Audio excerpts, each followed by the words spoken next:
when last we left our party, they had just cleared out the rooms around here, gotten the loot, found some corpses. Got covered in fetal juice. The huge.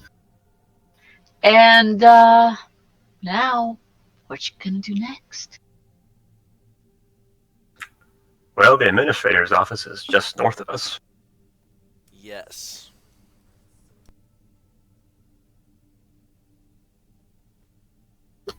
Yes, and past there are the records room, and in theory, the room that might have our stuff to tell us who the fuck we is.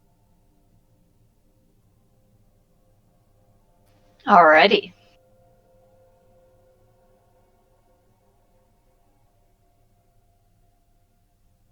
Before you start moving around too much, let me tell you what you see in this room. You mean this hallway? Well, since Fom's just walked into the room. Oh, okay. Yellow fog soundlessly rolls against the cathedral-like windows of this opulent two-story office. The ground floor features overstuffed furnishings, elegant side tables, and an altar-like desk made of dark marble. A delicate spiral staircase and a balcony of dark iron rises to the lofty library overhead. Both the floor's fixtures frame the lake of blood that is spread across the room's center. And in the center of that lake of blood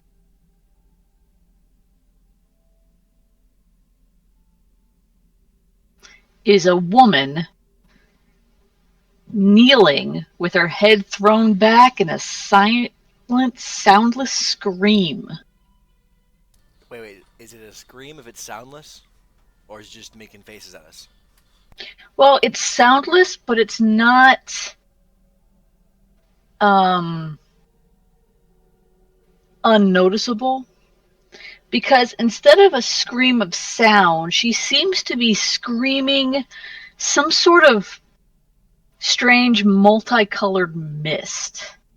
Oh. Looks kind of like this. It's vomiting a rainbow then. She's kind of vomiting a rainbow, yeah.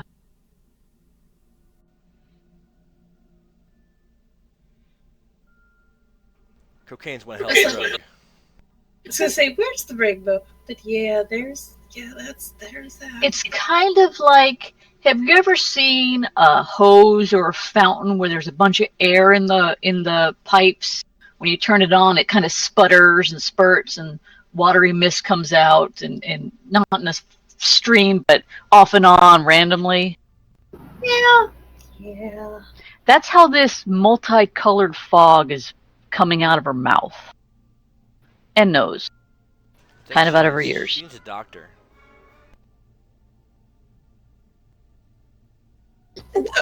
That is a question. We've seen doctors. We know what the lab coat is. She dressed in a lab coat? No, she is dressed in a. Well, she's dressed in what you saw in the picture there.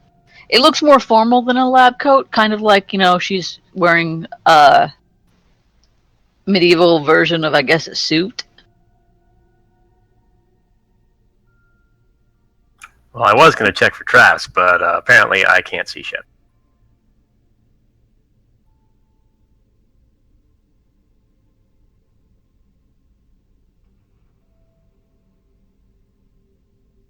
I'm staying back here because it's, period through the door. Past all the people, it's like, hey, what's going on in there?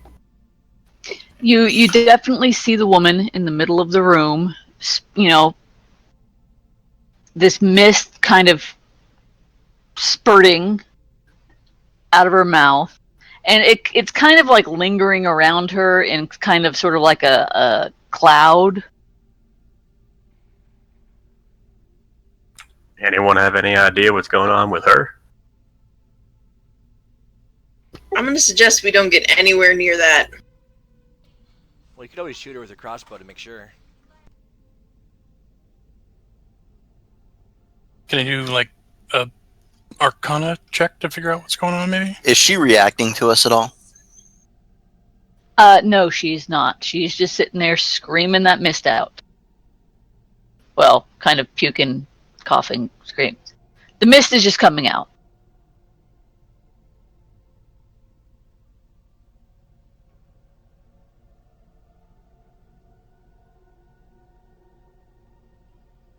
Ooh, 21.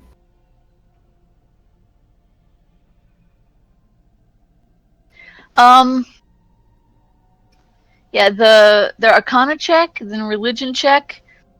You're not sure what's going on here. You think that there is something magical going on, magically-ish, but it's not really a direct effect of magic. How about Michael just failed it, but give me a knowledge planes check. Well, damn.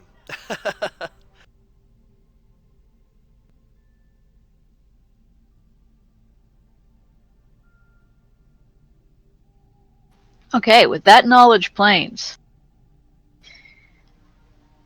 the stuff coming out of her is planar material, and you think it's coming from some sort of dream plane. Is that like... Never mind. And it's coming out of her, but in order for it to be coming out of her, it has to be coming into her from somewhere. Most likely from the dream plane, somewhere inside of her. Also, if you want, anyone can do this, give me a heal check.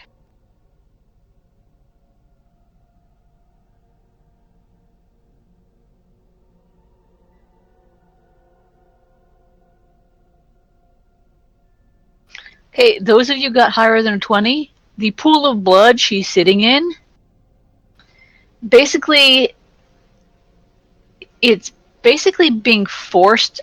The blood is being forced. She's not wounded anywhere, but the blood is still seeping out of her.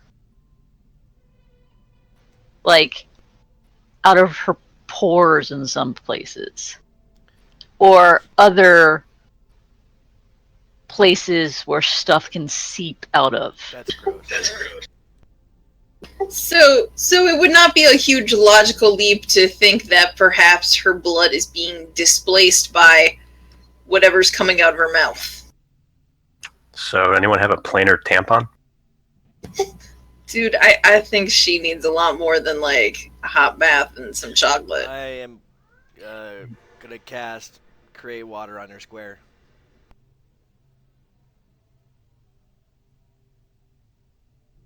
Okie dokie. Maybe a bath will wake her up. The water pours over her. It doesn't do much except create, where it kind of disturbs the pool of blood that's around her and spreads it all over the room. So now there's watery blood splashing on everybody's shoes. Well, everybody has HIV now. Hooray! I'm gonna come over here and stand on the desk.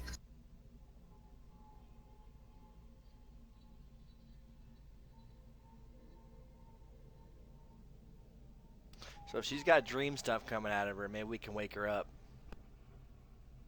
I'm not getting close to her. You wanna go shake her?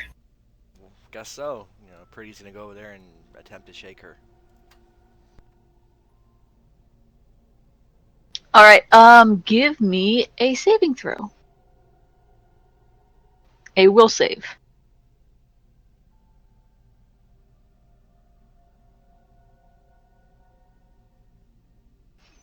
Okie dokie. When you walk into the kind of mist that's around her, you feel it like almost crawling down your throat. And for a moment you start feeling drowsy, but you shake it off. Oh no. Oh, hold on a second.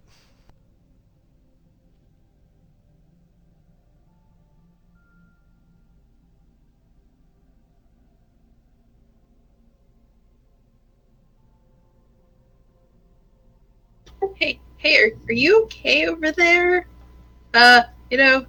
Nod once for yes, and I don't know, let tentacles erupt from your abdomen for no. Pretty shakes her off. He shakes her off. Okay, when you shake her, she Bleeds. both of her arms lift up and basically try to slam into you.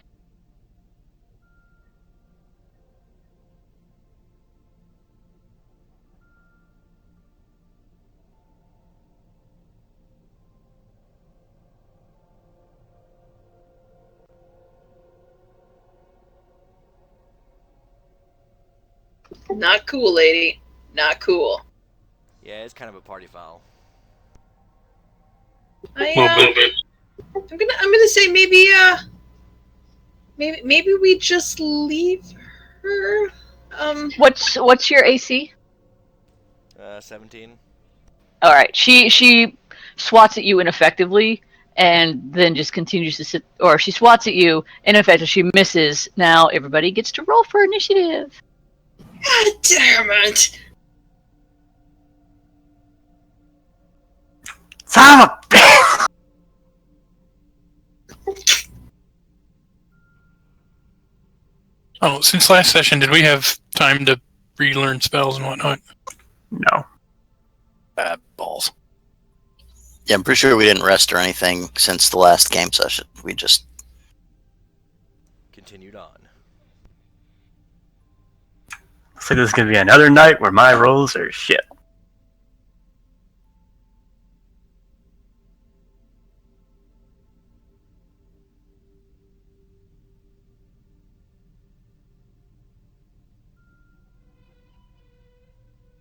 Alrighty, Red gets to go first.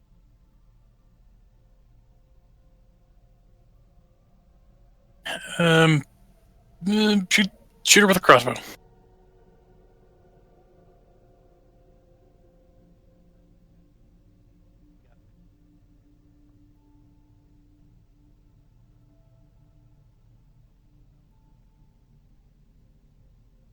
Not today. Oh, shit. No, never mind. Yeah, no, not today. Shorty. Shorty will move up and, yeah, this is gonna suck.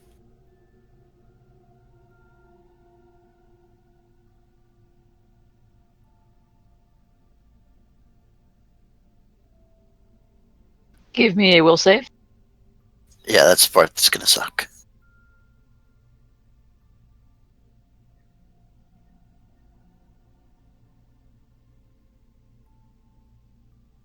And it's sleepy time for Shorty. You go night-night. Womp, womp, womp.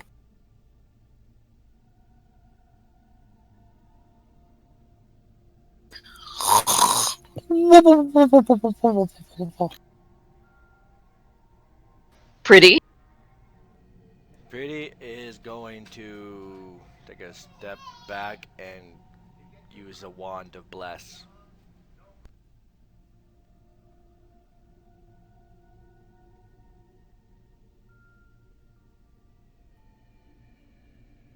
Everybody gets blessed. No. Hashtag blast.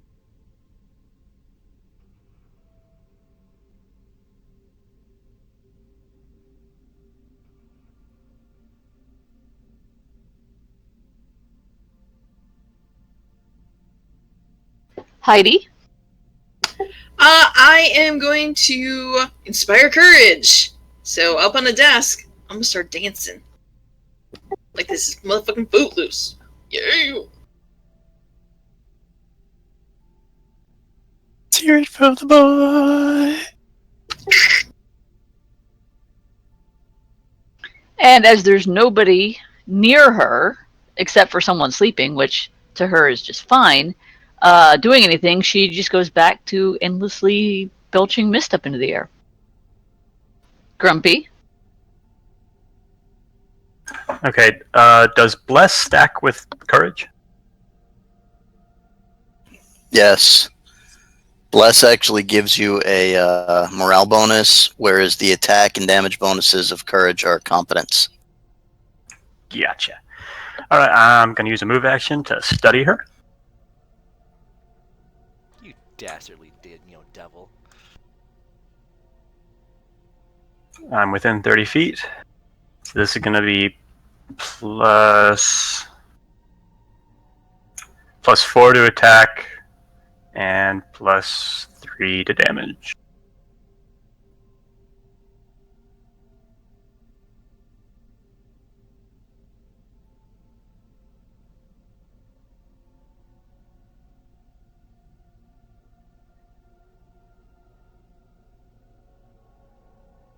Okie dokie, your arrow flies straight at her.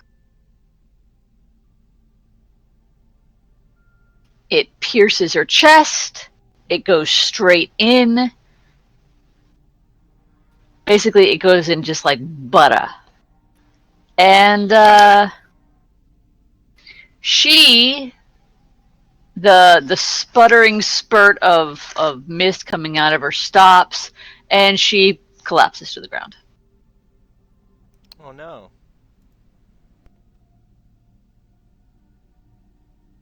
Are we out of initiative?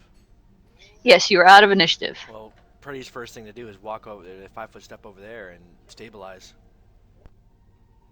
No, she's gone. Her body is there, but when you go to stabilize, she's dead.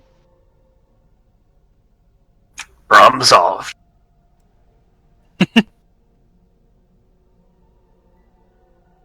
You might want to look to Shorty. No, he's good. Shorty, He's having a nap. while you guys are doing that, Shorty, you are having a dream.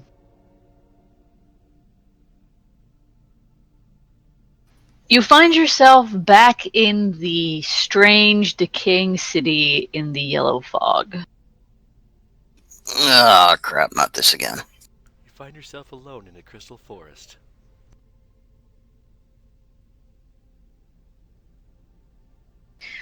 But before anything can chase you through the mist, you noticed that one of the walls to a nearby building kind of crumbles in on itself, revealing a room behind.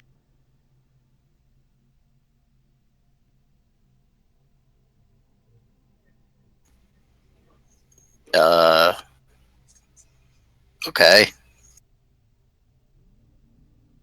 Inside the room, an ancient Kelishite woman sits at a stool at a simple table. It's a Kalashite. It's a race in Pathfinder. Brown people. Oh, those people. No, they're anyway. It doesn't matter. You hear the distant tolling of some sort of bell, and the woman looks up at you. What's your pleasure, stranger? I get that reference. She cocks her head to the side and says, "Your past was the sacrifice. Save me." Lady, I don't even know who the hell you are. Or where you are. Where I am. And you wake up.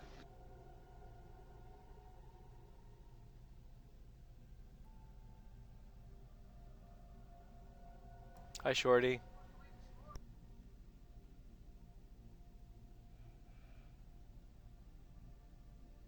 Are you okay? What? You never seen nobody fall asleep before? It's tired. It's tired. Maybe no?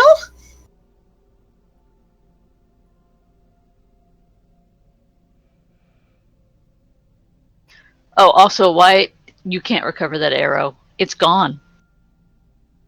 Well, I didn't recover it anyway, so. No, it's not broken. It's gone. It went Alright. into her chest, and it is gone. So let's search these rooms.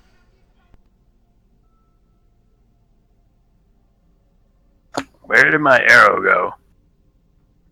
If I had to speculate, the Dreamlands.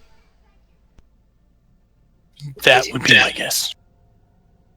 I'm not. What are those? I'm just gonna guess.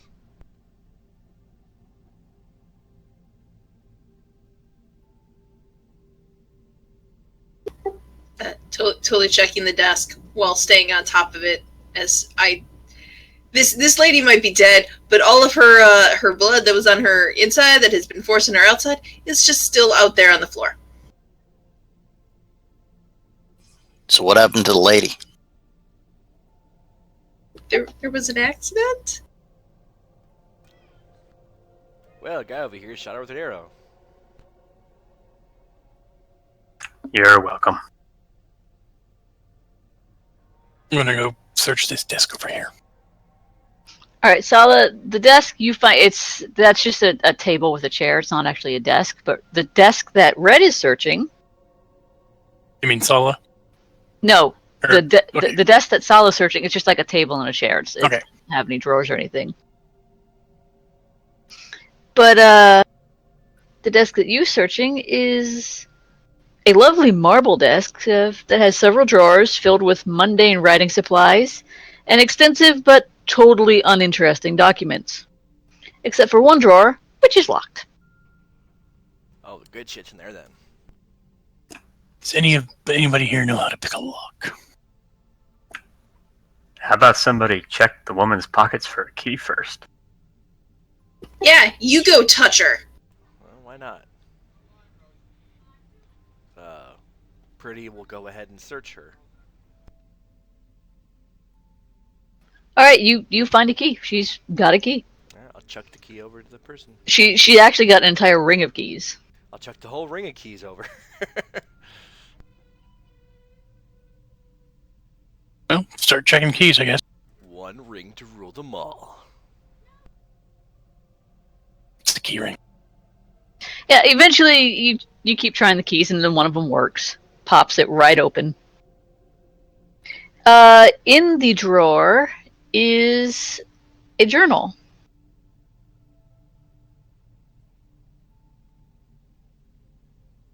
Okay, let's open that bad boy up.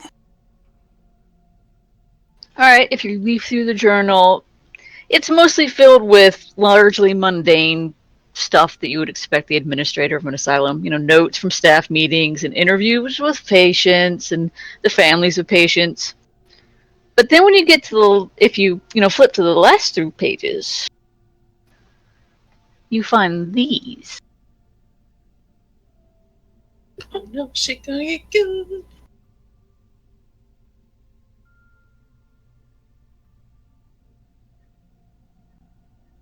Ooh, where's words?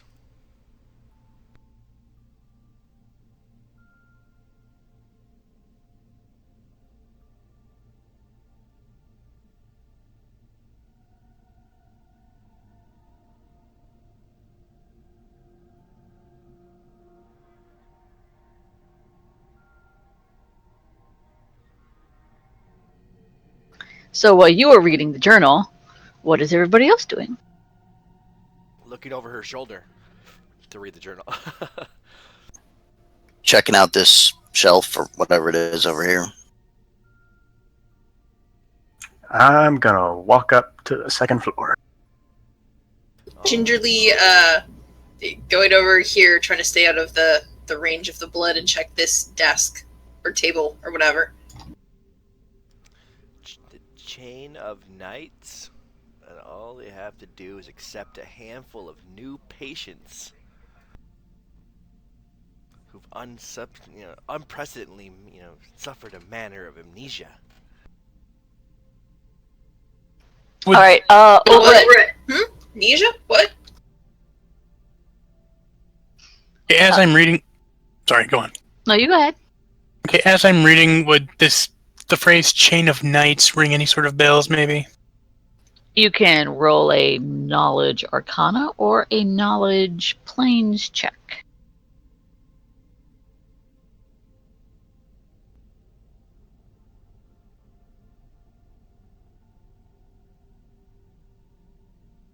I know all the arcana ever. The Chain of Knights is a book. Pertaining to. Pertaining to dream something. Pertaining to dreams, you think? You don't know that much about it, but for some reason it rings a bell. Okay, sounds vaguely familiar. Maybe something about dreams. The rest of you searching the room, you find a number of interesting, but mostly, modestly valuable curios.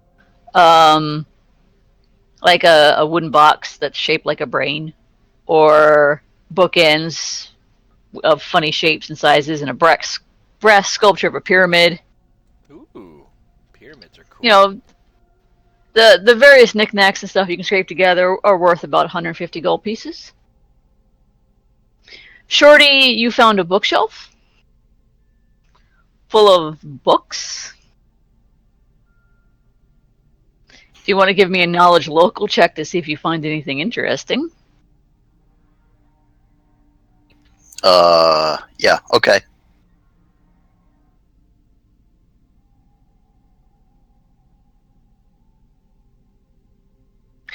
Also, Red, when you are done reading the journal, in the drawer that the journal was in, you also find a magnifying glass. Sala, start writing this down. Yeah, because I'm still mid-reading. Yes, Sala. He will find a magnifying glass, 2 vials of alchemist's kindness. Wait, just a second here.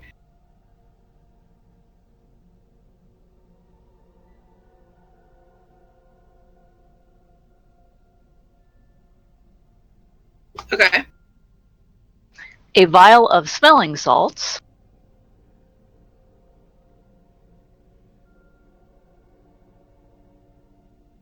Okay. 2 vials of soothe syrup.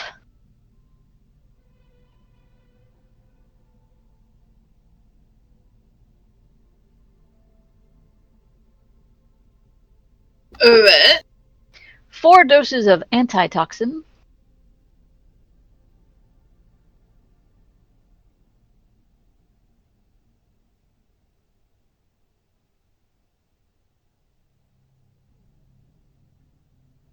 Okay. 2 doses of opium. Oh, What? No, there was no 2 doses of opium. I don't know what you're talking about. drug-seeking behavior, check. He is a musician. A scroll of fox's cunning.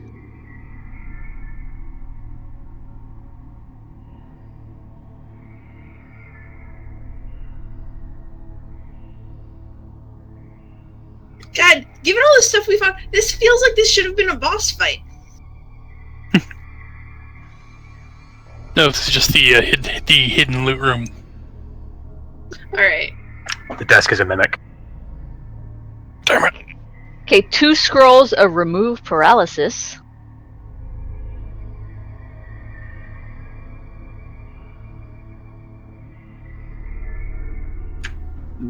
To me, this feels like these are the things you're going to need in the boss fight.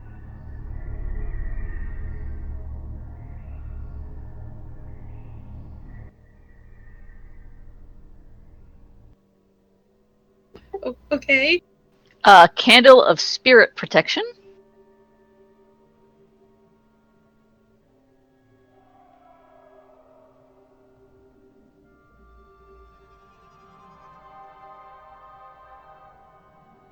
A small tin filled with incense of open thoughts.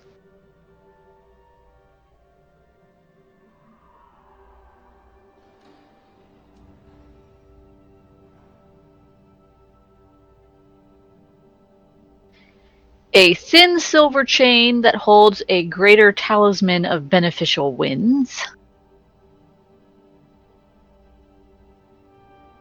I thought Shorty was our producer of wins.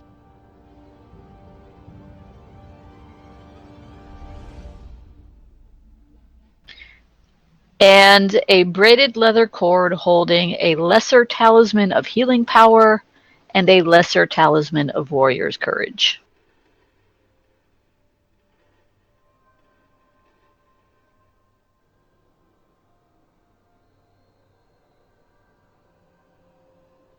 A talisman of what was the last one again?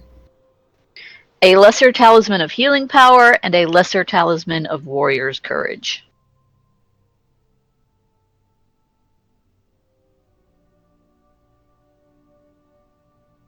Okay, Wyatt, up on the second floor, you find basically some more bookshelves. And you also find a set of 6 small but powerful images sketched with kohl upon torn parchment and set in fine frames. They depict eerie vistas of an endless, empty city under a sky of whirling mist. In the corner of each, a delicate copper plate records a year, spanning about 6 years, and the name Ulver Zendalus. Hey, it's that dude in the journal. Speaking of, would any of these names seem familiar at all in the journal? Give me a knowledge local check.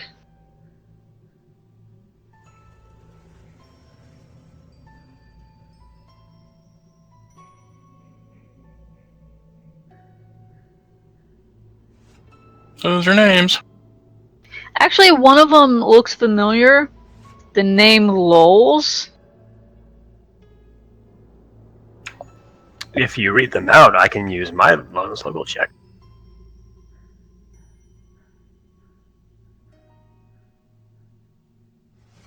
These documents mention a group of amnesiacs that were associates of a man named Lols. Does that name mean anybody? Mean any Lols? L-O-W. Lols. Lols. Lols.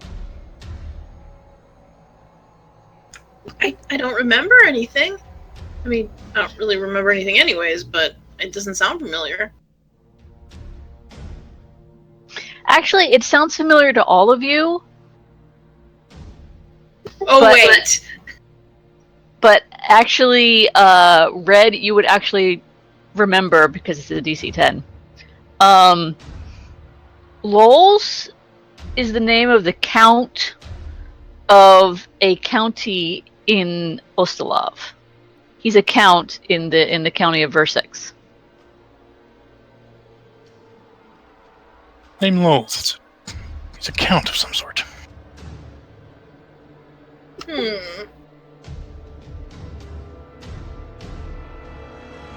Skirting the pile of blood, skirting the pile of blood, skirting the pile of blood. Well, there's some pictures up here Also, that depict the city that we dreamed about. may I have that magnifying lens for a moment? Oh, yeah, actually, you know what? Here, I'm going to come over to this desk, and I'm going to put several items on the desk for your perusal, as you're really good at figuring out what they are. They include the magnifying glass, and our miscellaneous... Sala. Sala. What? Sala, that stuff was in the desk that Red found the journal in. You didn't find it. Red found it. Well, then I'm over here looking at it, and now I've taken it out of the desk and put it on top of the desk. So there! That works. Okay. I'm gonna detect magic on all this jazz. Start with the magnifying lens. The magnifying lens is not magic. Okay, move to the various assorted potions.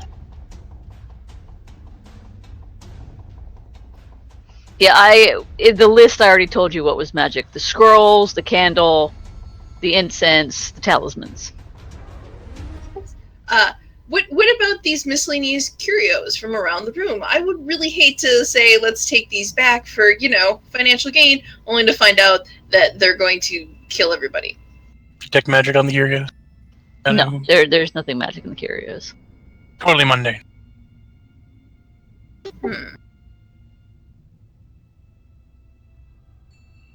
And What is anything in here more than it seems? Truthfully,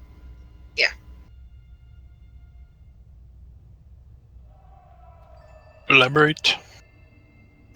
I don't know. Let's see here. Is there such a thing in the Pathfinder world as magic opium? Kind of yes, but that's not it. To be fair, it's all kind of magical, if you know what I mean. Okay, if something was magic, just this is for your edification, those who are new to Pathfinder, detect magic is like a cone of view, and anything that's magic that is within your line of sight that isn't hidden will show up. So if she didn't say it was magic when you looked at detect magic, it's not magic. Okay, I thought it was like a self-checkout at the grocery store where you do one at a time. No, that's how you identify things. If you concentrate on an item longer than, for the first round, then you can try and identify it. But for an initial look, no. If it's not magic and it wasn't hidden, then it's not magic. Think of detect magic like luminol.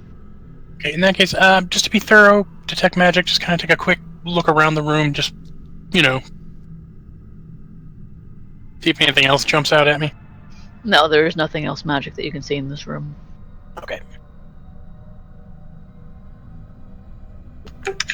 Well then, does anybody know how to use any of this in any sort of useful way?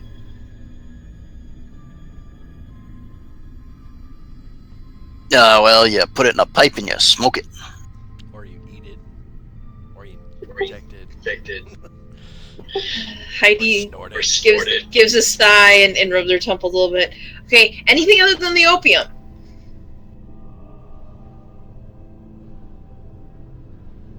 Well, you should probably give the scroll to someone who can, read them. That would probably be me. Magnifying glasses looking at, small things. Anybody with that eyes? Fights the urge to make a dick joke. Okay, successful. All right.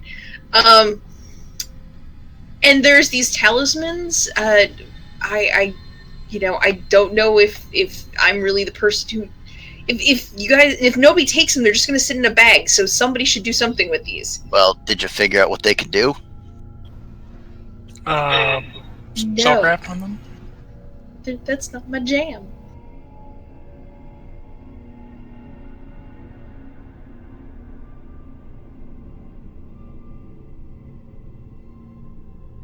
They would make excellent accessories. They would look fabulous on you. Oh, girl.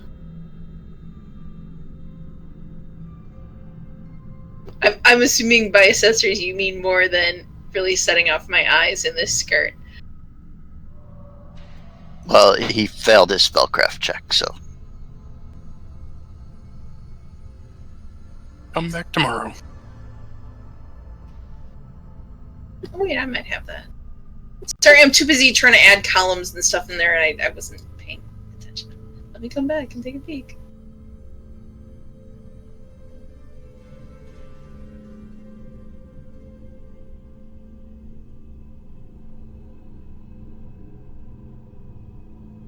I did worse than you.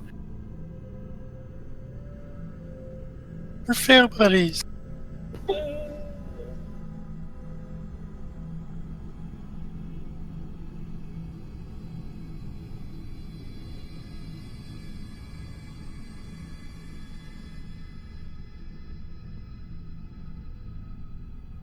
These all seem really important. I just don't know why. Stick them in the bag. We'll worry about them later. Okay. Michael, your spellcraft is enough that if you can just look up on the PFSRD what the talismans are. Okay. Can you spell it out, please? I think I've got them spelled right in the list there. So then you can just copy and paste them out of there, so then you don't even have to type in shit. Yeah, Warrior's Courage. First time that you're frightened or panicked, you instead just take Shaken. Healing Power. When you're reduced to half your maximum hit points, you automatically heal 4d8 plus 7. and beneficial winds, you have a better chance of ignoring fall damage. But talismans are one-use only items. But you can wear 3 at a time. Yes.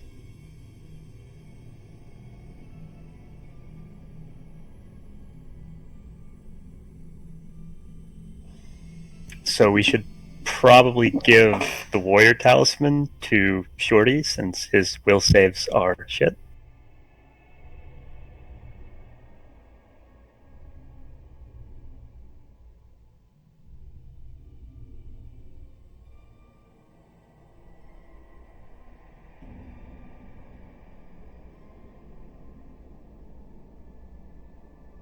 Yay! One less thing I have to carry.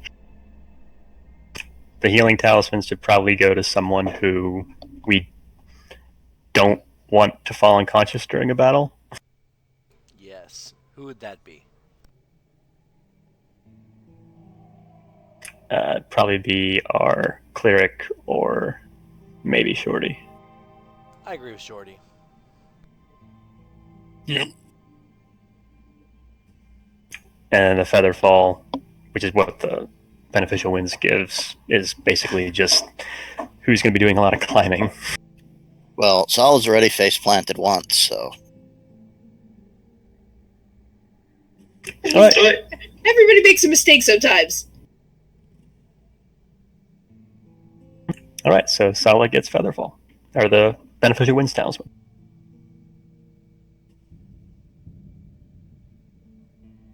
So Grumpy's going to take a closer look at the charcoal paintings.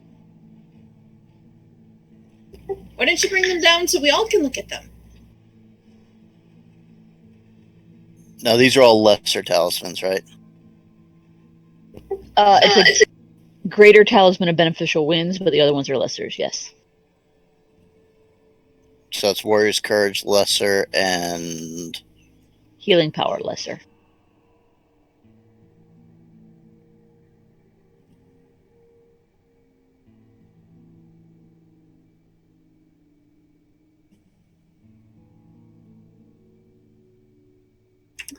Okay, so while they're doing all that, I'm going to take 20 to see if the charcoal picture frames are trapped in any way. No, they are not trapped. All right, then I'll begin taking them down and putting them on the big desk where everyone's gathered around. The paintings, they're definitely familiar. They obviously depict the city that, you know, y'all saw in your dreams, and they were all obviously drawn by the same person. They've got the same artistic styling. And they're quite good. I mean, they're nice art. It might be worth something. Yeah, we'll put it in the bag, you know, with the rest of their stuff.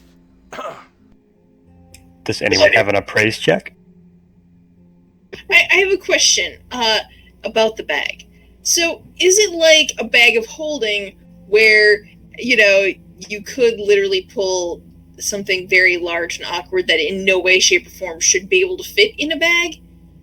Or is it, you have to be able to realistically be able to get it through the opening to make it's limited in space. It's actually not just weight, it's cubic volume that can fit in the bag. And it's under its description. It's really not all that big. Like, you could probably stuff a suit of armor in there, but you're not going to put a statue in there. Unless it's a small statue. Well, okay.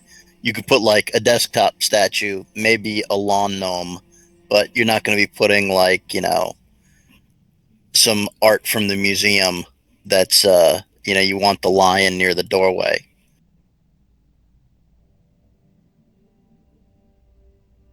Well, I cast my appraising eye upon these pictures, and I do whatever 17 lets me do. Also, someone else needs to take those talismans. I'm already wearing a neck slot item, so I can't wear them. Can't you wear them as a really, like, kind of No. bohemian-style anklet? Or maybe, No. like, a little cute belly piercing? Again, no. They're a next slot magic item. I'm wearing a next slot magic item. You can only use one. All right, so you had one amulet of natural armor, and who has the other amulet of natural armor? Red. Okay. Michael, what's your will save? +7. Okay, so I'm taking the Warrior's Courage Talisman.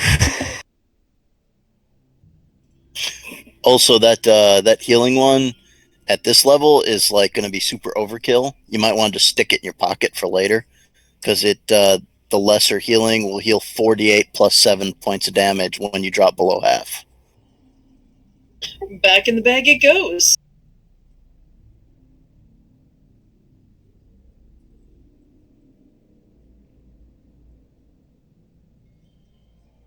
Okay, so I didn't find anything else useful upstairs. And with your appraising eye, these paintings are probably altogether worth maybe 200 gold. Sweet. All right. Well, you're trying to loot up the family goods here. We were supposed to find a way out, find provisions. I don't think they need artwork back at the temple. Yeah, but we do. No, but this soothing syrup and an antitoxin would probably be pretty useful. I'm pointing at the artwork, like I said. It could come in use later. You never know. It is on our way back. We could just leave them here for now, and if we decide that, it's something worth taking back and looking at more, we could grab it on our way back to the people.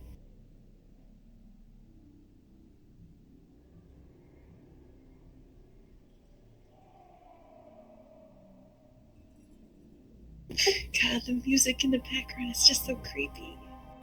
Okay, I'm gonna do a knowledge local on the bookshelf that Shorty's looking at to see if there's any books I recognize.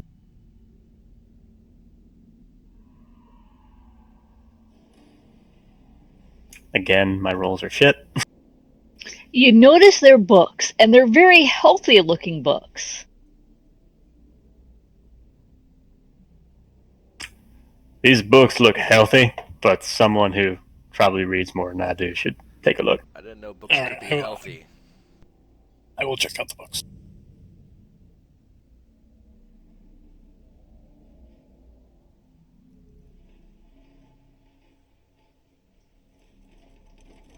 To check Genie there. Local.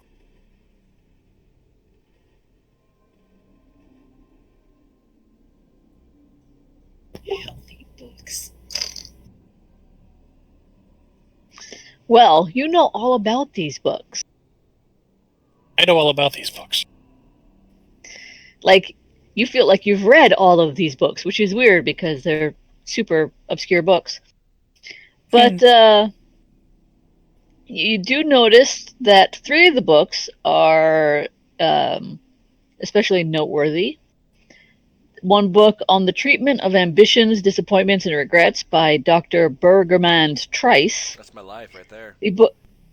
The book on Violent Sands by Dr. Henry Mertmain. And a signed copy of Alison Kindler's Galder's Geist, Feast of the Nosferatu. Each of these books weighs about 2 pounds, and you think you could probably get some money for these. They're kind of rare books. Stick these in the bag with Heidi, because, they might be worth some cash. I'm going to suggest... Yeah, I'm study them. I don't know.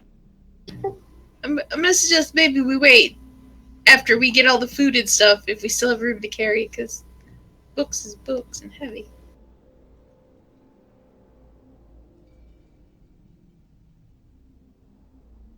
I'm gonna leaf through them while people are checking out this room. I think that's everything in the room. You can go check the fireplace and the mantle. Mostly Resident Evil. I just wanted to see if they had maybe like a stew pot or something on. No, there is not. Any spare firewood? Yes, there is some spare firewood. Good to know. That's useful provision.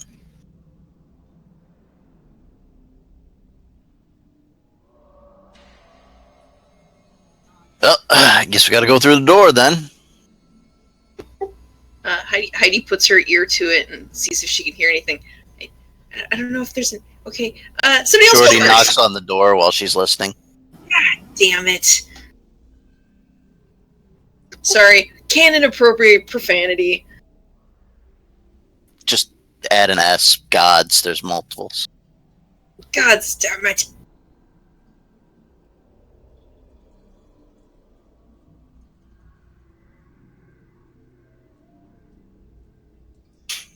Also, I posted a picture in Discord that shows the actual sizes of the assorted, extra dimensional packages from the portable hole all the way up to the different bags of holding and the backpack. Nifty. Sweet. All right. You find yourself in a hallway. It's kind of dark and empty, and you see a bunch of lanterns smashed on the ground. They don't look like they're deliberately smashed. They look like they broke and they fell and broke. You also see 6 doors, one of which you just came through. There's 2 at the top, 2 at the bottom, and 1 at the end of the hall. I'm gonna get out my map. Take a peek in here. Okay, looks like up here on the left we've got the records room.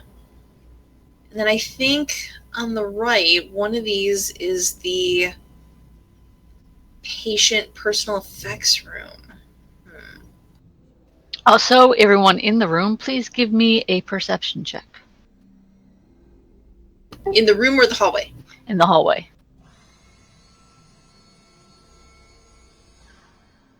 Kel, you notice that on this wall here, it looks like blood spatter.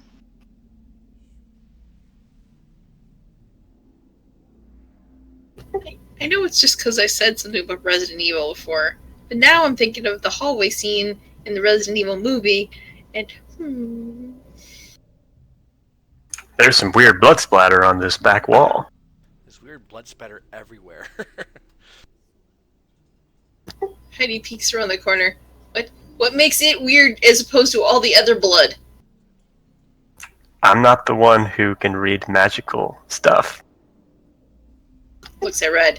Looks like you're up, girl. Scoot my ass in there and check it out. It's blood. Plain old blood. Nothing magical about it. Nothing magical about it. It's blood spatter, but the blood drops are like perfectly round, kind of like a blood drop would be if it had like dropped on the floor from above. But this is on the wall. It's directional. Bloodlets. So this hallway is going to turn vertical. What? How does that... That's not how hallways work. Quick look down the hall. Detect magic. You detect no magic. And I detected no traps. But Red, when you were looking down the hallway, you feel something small and wet smack you in the face. Like from the other end of the hallway. You can't Like tell where it came from, from but above? but something like a droplet of something hit you in the face, Slowly wipe it off. and it's a drop of blood. Okay. Anybody else? Droplets of blood? Yeah, there's a big puddle of it in the other room. No, like for recently on their person. Totally does the once over. No?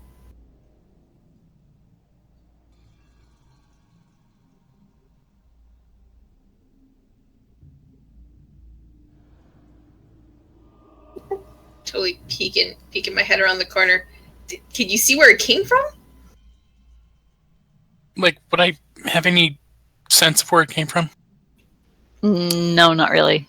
You just felt it. You didn't like watch it come or anything. Didn't feel it like spatter. You felt it spatter on your face, but Like, which way was I looking when it hit? you were looking down the hallway, looking for magic. You know, I'm gonna tell our other people, be careful in the hallway. Something's up. All right. So, you want me to go in the left door or the right door?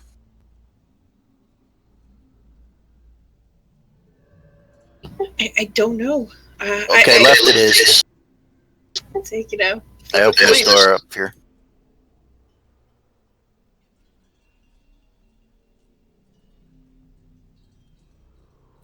Not keen about just standing in the hallway waiting forever, so. Alright, this room. The handles of dozens of drawers frown from the faces of numerous matching cabinets. Many of the drawers are open and their contents, volumes worth of stray parchment, batter or blanket the floor. Also, in this room are two people wearing stained yellow robes.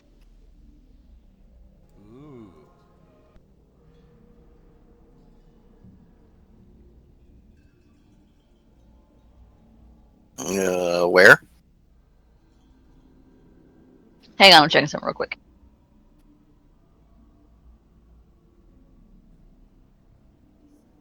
You walking through walls now, Sala? The lighting thing, it like drives me nuts. So I was just trying to like move so I could see a little bit what's going on, and then I got stuck on a corner. I'm not smart. Yeah, one of the people looks like they are scouring the room, and the other one looks like teaching class to a bunch of dolls. Again. Yeah, I know. I'm revealing them now. Hang on.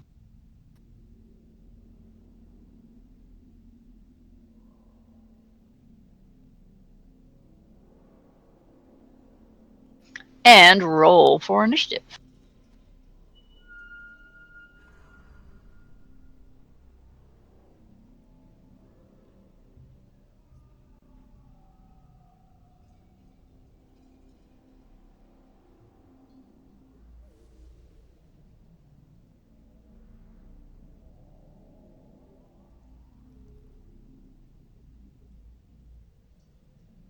Grumpy, you get to go first.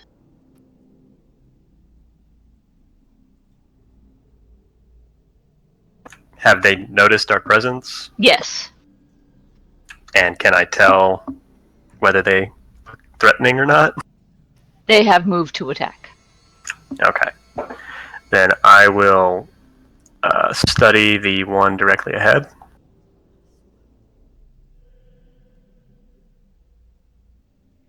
Okie dokie. I'm within 30 feet, and I'm still blessed, I think. No, that'll only last for a minute. Okay, yeah. Alright, so study plus 30 feet.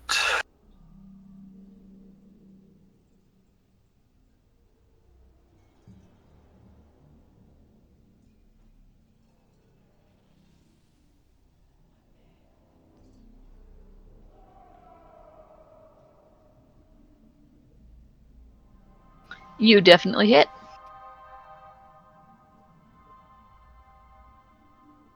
How much damage do you do? Just the... I added the damage with the macro thing.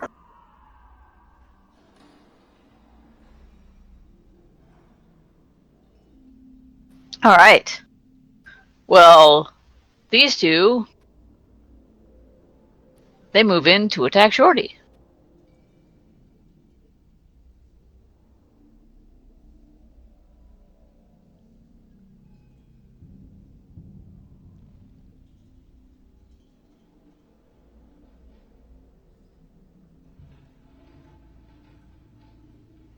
And they do it with macros that aren't fixed. The deadliest of enemies. Does that hit? It does. You take 4 damage.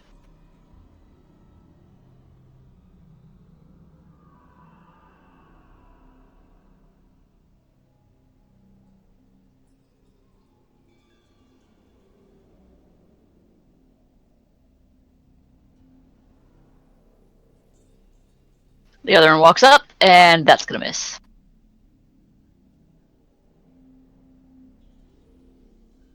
And it's Shorty's turn. Okie dokie. I will have at this one that was shot with an arrow with a hand axe.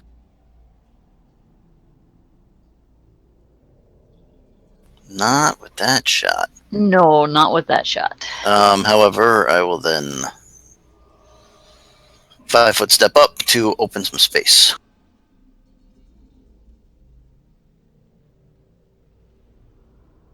Heidi, it is your turn.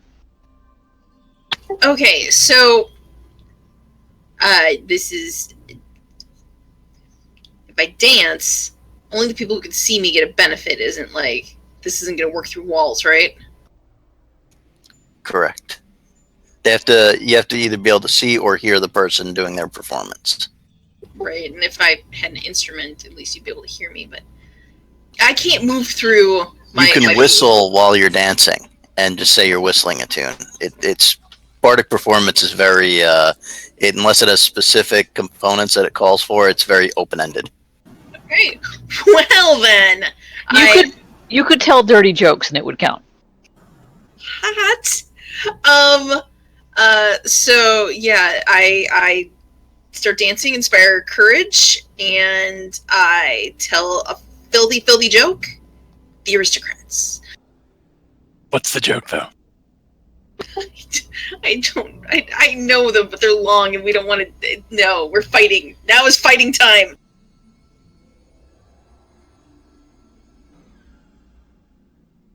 Already read? Okay, the dude I can see, this guy right here. I'm a Hexen. What is the DC? The DC is 15, so say it's the macro. Also, what hex? Misfortune. He rolls a 15. That motherfucker.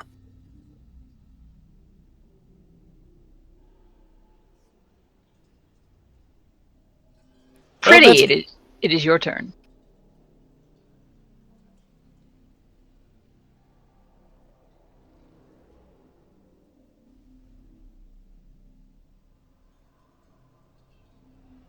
He's still in the last room. He was all like, "Ooh, this is a good book." Sorry. Okay, I'm gonna move and kind of just look around and use the wand again.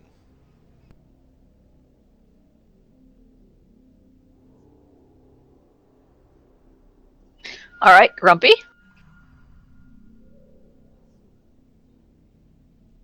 Okay, since I don't think anyone's going to be doing any combat prowess stuff, I won't.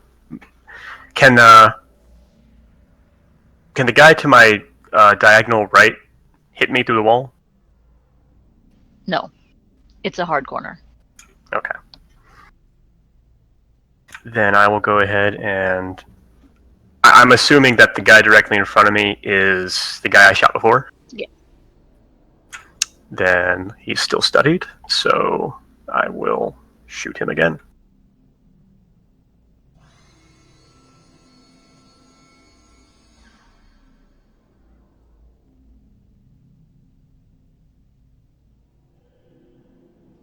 Was that a drill in the background there? Oh god. You hit.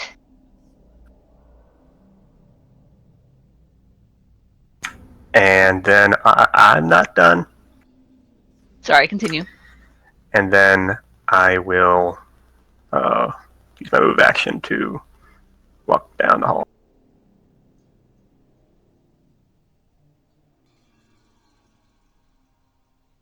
All right. Now I'm done. Well, this guy was going to attack you.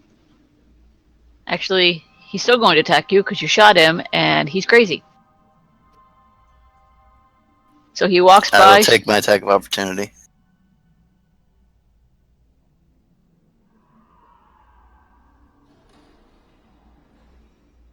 Ouch.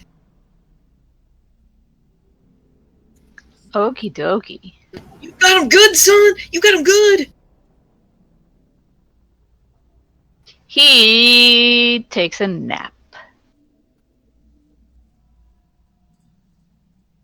Like, oh, I'm so sleepy, or your dog went to a farm upstate, kind of sleepy.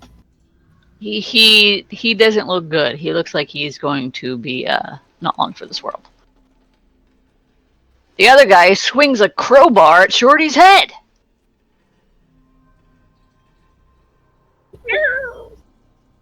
Well, that's not very cordial. But it is cudgel. That it is. And he rolls a 17 for 6 damage. I think Isn't he? that's what it is. Isn't he X? Sorry. No, Yeah, he so- saved. Yeah, that's right. Shorty, it is your turn. Okie. Well, then I will turn the axe on the one who just hit me with the crowbar. I thought he had to roll twice. He He made saved. it save, so he's good. However, right. this one takes 32 points of damage. You cave his skull in. There's brains everywhere. It's like Gallagher.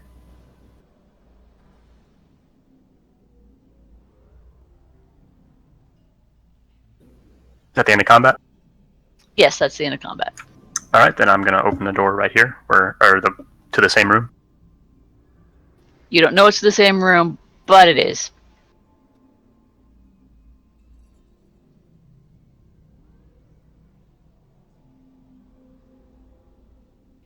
Alright, this room. Like I said, dozens of drawers, paper all over the place.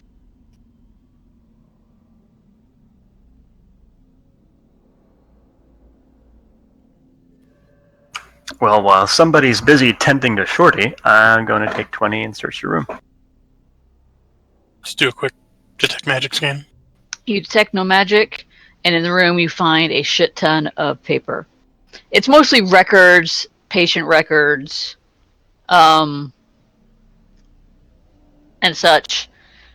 It is a huge mess, and it would take forever to sort through.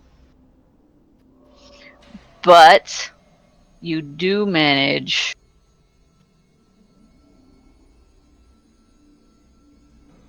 Let me make sure I find the right thing here.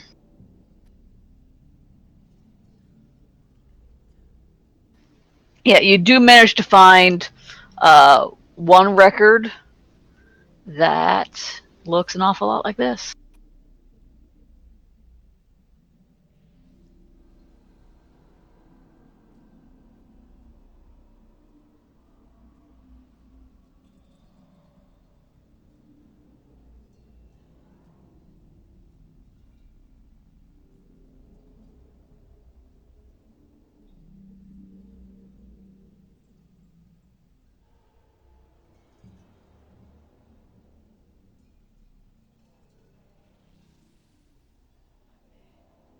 And that's pretty much it in this room.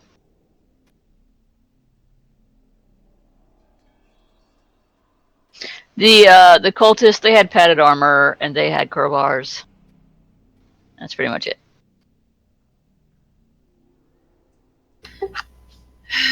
I mean, the soldiers back at the chapel could probably use his armor, but I think we can use the food more.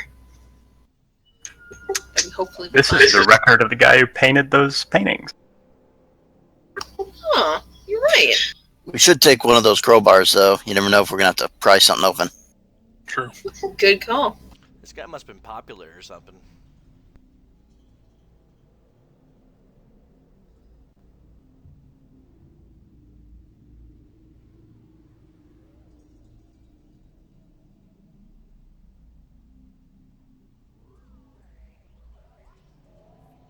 Well, I mean, Maybe he was like a local celebrity or something.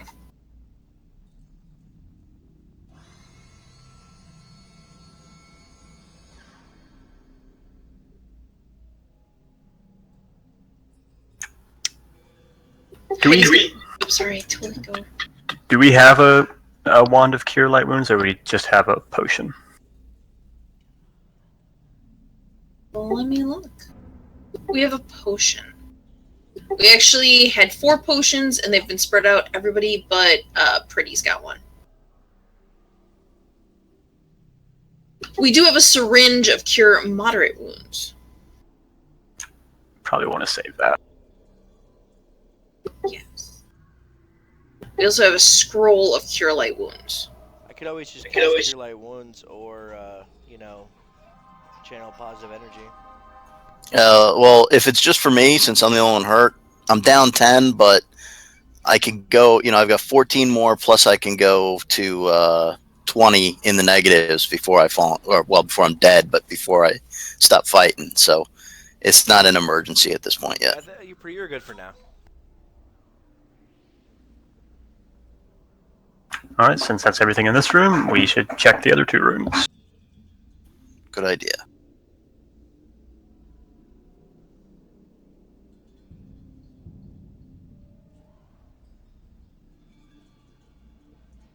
Gingerly steps over the bodies. In this room, racks cluttered with boxes and a sprawling collection of haphazard junk fills this dusty storage room. It looks disorganized, as if someone has been ransacking the place, and it's pretty obvious who, as there's a guy in filthy yellow robes ransacking the place. Well, Like how you built the mystery, then let it go. Roll for initiative. Wait, hang on. Let me clear the initiative order first. GM slacking. Alright, now roll for initiative.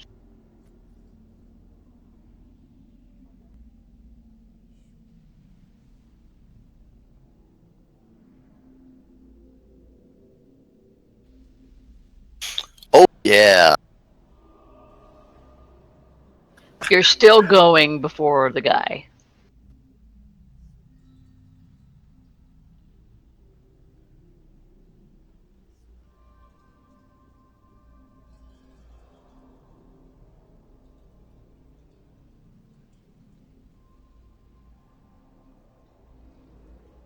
Alright, Heidi, you get to go first. I will start my bardic thing with Inspire Courage and buff all y'all. Shaking that ass. I know how to make it work. You done? Yes, I'm sorry. That's, yeah. Alright, I'm going to... since I can't say anything, I'm going to delay till after Shorty goes.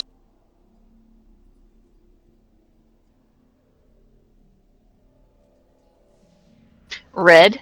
I too will delay because I can't see anything. Pretty.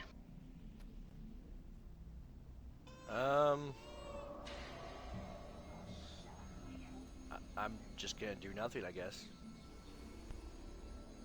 Shorty. Well, then I will step into the room. Since he hasn't gone yet, I'll hope he doesn't have combat reflexes and can't attack me. And then I will attack from here.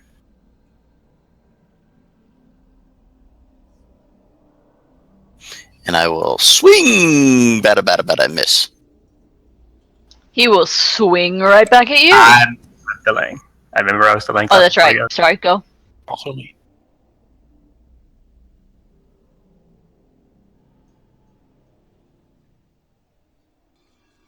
Alright, so I will use a move action, move into the room, into this corner.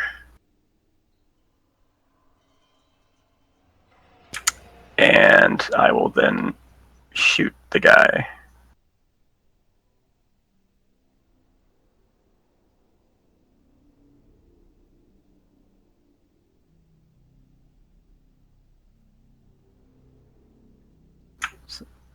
Am I? No, I'm not still blessed. So this is going to be +2 to hit. Don't forget Sala's buff. Yeah, so +2.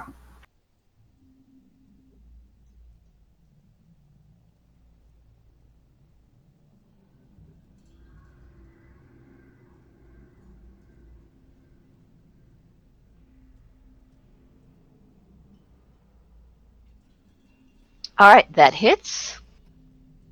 Arrow thunks into him. He makes a very unhappy sound.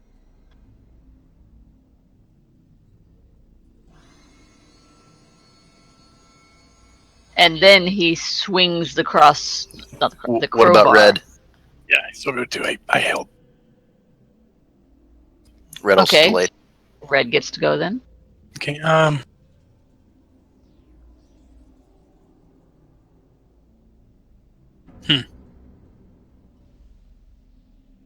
Move to there. And Hex. Misfortune. Okay. If you move to there, he will get an attack on you. No, he won't. He hasn't gone yet.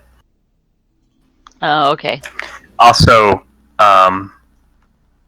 you might want to move to the opposite side of Shorty. There? Opposite side of Shorty. So, like, flanking the guy. Yeah, I don't know if he had. Don't go crazy, dude. He's also a witch. Just stay back where you were. That was fine. Well, I meant And- somewhere in cover. Misfortune. He fails. He rolled Suck a it, 1, so he totally failed. Now he gets to swing at me. Yeah, now he gets to swing at you. Watch her cheat and roll 220. With disadvantage.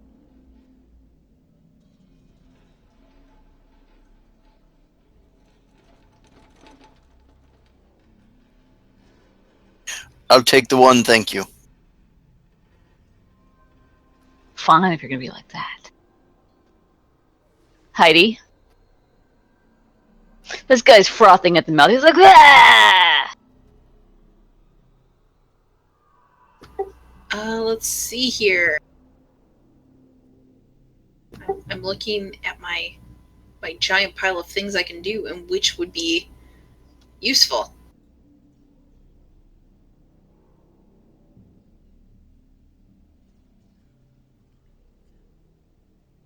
Pretty. Yeah. I'm going to move forward and cast guidance on Shorty. Okay, well then it's going to attack you because it has gone. Oh, that thing's. And you cast a spell. I can't tell which one's which because, like, you know, this guy dead. Is this guy dead? No, those two up there are dead, but this guy right here, Okay. when you cast a spell, I guess I cast in melee guidance range? on then. you already cast a spell. But go ahead, cast defensively. Learn from that mistake. No, it's not a mistake. I just didn't know who was who. I mean, because it's not like marked properly or anything. I mean, I was on top of a dude that I didn't know was a dude. Yeah, but still, this guy that's fighting, if you cast it in melee range of an enemy, I know, but if I knew it was a guy, not just a body on the floor, then I wouldn't have done that. But it's okay.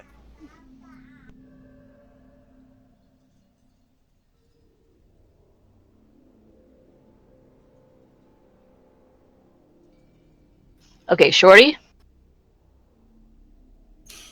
Okay, I will attempt once more to hit this person. So I failed. Okay.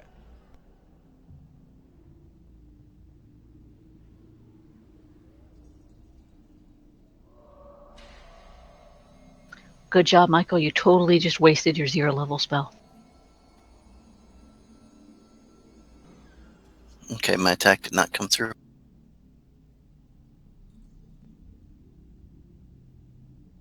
Yeah, I'm not seeing anything in the thingy. There it is. There we go.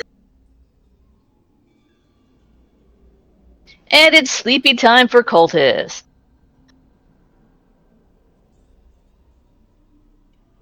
So the cultist goes down.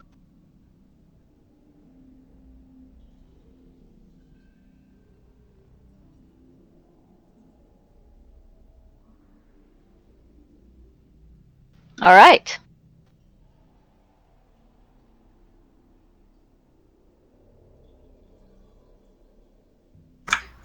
Let's search the room. All right, this storage room has been partially ransacked with some of the shelves knocked over and the contents scattered all over the floor. If you're searching the room, give me a perception check.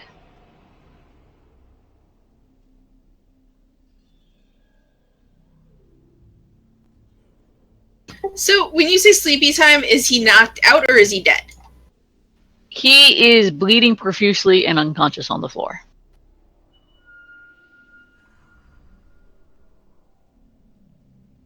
Well, can I stabilize the cultist? Why? Because that's his jam. That's his thing. It may not make sense, but it's his thing. He loves all the life. Even the dirty, yellow-colored Just life. because they're crazy cultist people doesn't mean they don't deserve to live.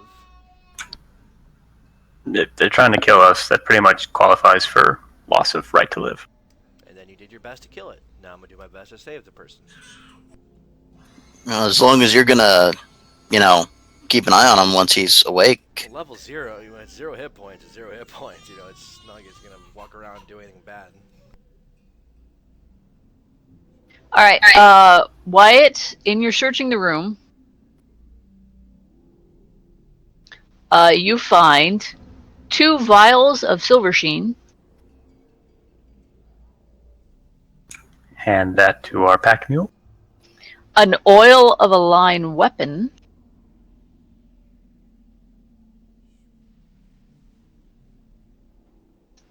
A brooch of shielding.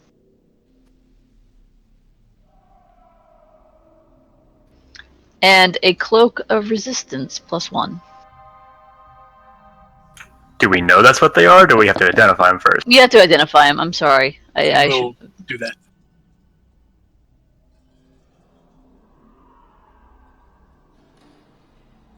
Okay, it was silver sheen. A oil of a line weapon. You can totally identify that with a 19. A brooch and a cloak. They're not all in one spot. They're, spread throughout the place. I'm going to need a few rolls. Yeah, it's as if, these belong to different people and it's stored here. And it was 2 of the oils or 2 of the silver sheens? 2 of the silver sheens. Okay, let's do the silver sheen thing.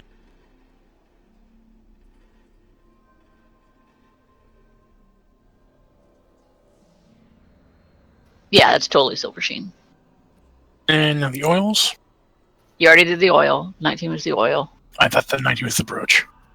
No, now do the brooch and the I will cloak. do the brooch.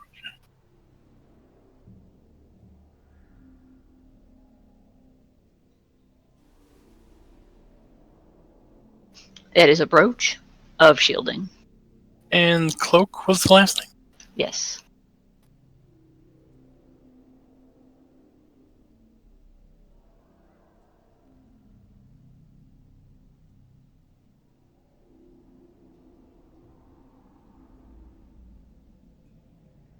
Let me double check that on the cloak. Okay. That is just enough for the cloak. The bare minimum. Alright.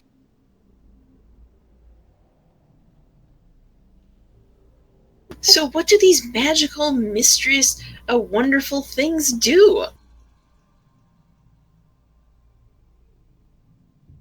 And more importantly, who wants to carry them? The brooch protects from magic missile up to 101 points of damage. It's a next slot item. And the cloak of resistance gives +1 to all saves. And in the rest of the room, you find clothing, knickknacks. You know, basically anything you'd find like when you see on TV someone gets out of jail and they have that manila envelope full of their crap. Basically all that crap. Cool. Brown leather wallet that says "bad motherfucker" on it. Heidi looks around the room. You know, our something that belongs to us could be sitting here looking us right in the face and we'd never know it. True.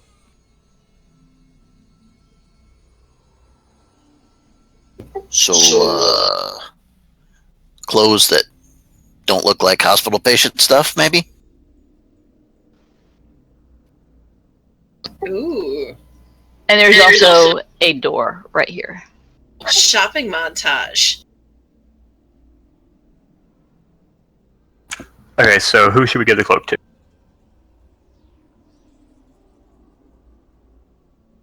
Who has the worst saves? I guess that depends on which save. Yeah, everybody's got probably a bad save. I'm sure Sala has a pretty shitty fort save. Probably. Let me look. Well, you have a 10 constitution, right? Yes, for the millionth time. And you're a bard that doesn't get fort as a good save. Let's see here. My fort save is... Does 0 sound right? Yeah, that sounds about right. Well then, Does anyone else have a 0 save for something?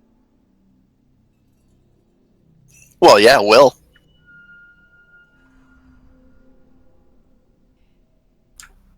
Okay, so it comes down to Shorty and Heidi. Truthfully, I would much rather have you, good sir, stay upright when things are pounding upon your face than for me. Because, yes, please. And she holds up the cloak to him. Plus, it kind of goes with your outfit. Rather cunning, don't you think? You know what? Dash. People see a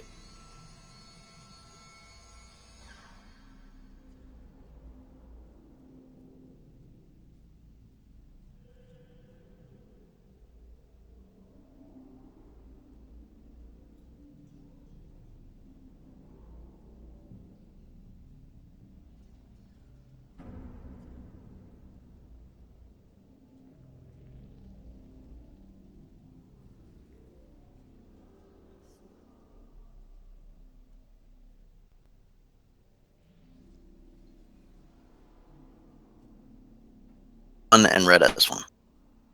Okie dokie. let's see here. I don't have neck one, but then again, neither do... You have the Talisman of Slowfall. But you don't have to keep that one if you really don't want to. See, the downside of me carrying everything is everything I'm personally wearing is also mixing with everything that's just sitting in the fucking bag. I should probably make another column that's just shit in the bag. I mean, not literally, we don't need to carry that. The brooch would probably be more useful than the Featherfall talisman you're wearing. Then I shall wear this brooch, and I will make it work. I will let it draw the outfit together. And it can basically absorb magic missile-like effects up to 101 damage, and then it melts.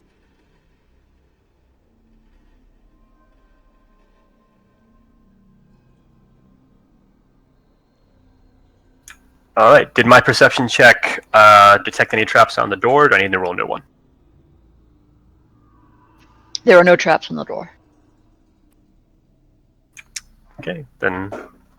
Just for shits and giggles, gonna look around the walls, just see if there's any more of that weird blood shit. Nope.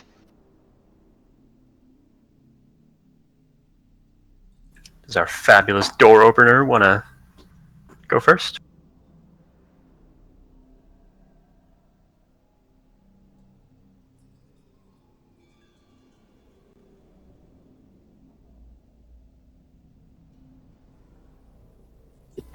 I will take the moment of everybody getting stuff here to grab some of the clothing. I'm sure there are some fetching tights in here. I may pick up a couple pieces for myself, but I will grab some long hose or some tights, whatever, and let's say bind the hands of our newly near-deaded cultists on the floor. Unconscious for a couple days.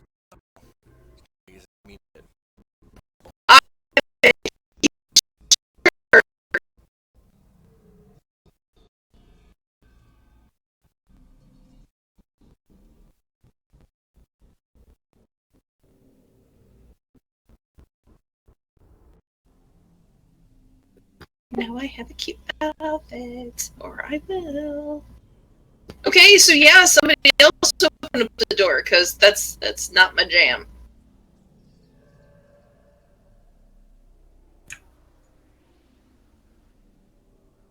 It's all yours, brawler. Shall open the door. The door is locked.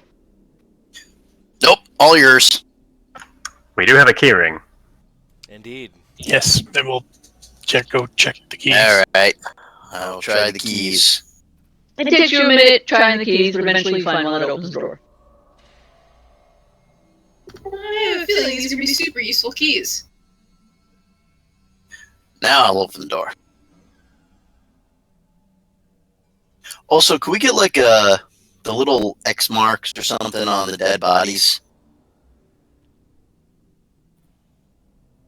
So we know that it's not an active participant anymore. When they're dead, I delete them. If they're alive, you can go ahead and like draw a circle on them or something.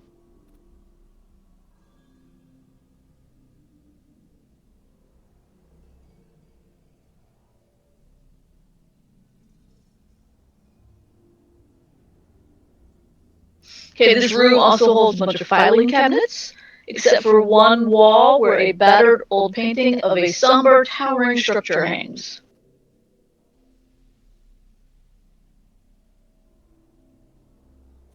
Which wall?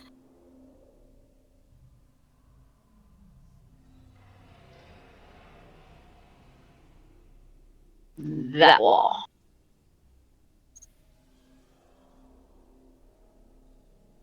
Is it perhaps by the same hand as the paintings from inside the administrator's office? No. That's my perception check of the room. You notice a small brass latch by the painting. I'm gonna point to the brass latch shortly.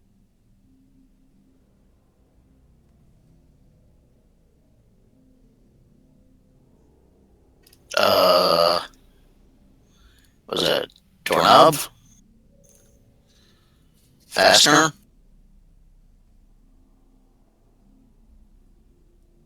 It's like a small fastener. I will try and unfasten it, or rotate it, or whatever it is that piece does. Okay. The painting swings away from the wall, and it opens a panel, revealing a hollow within. That works. Hollow. In the hollow, you find a pouch, a small lockbox, Ooh. and a sword in a crimson scabbard. Go, detect magic. Yar. Sword is magic as fuck. Yo, this sword's magic as fuck. Spellcraft on me?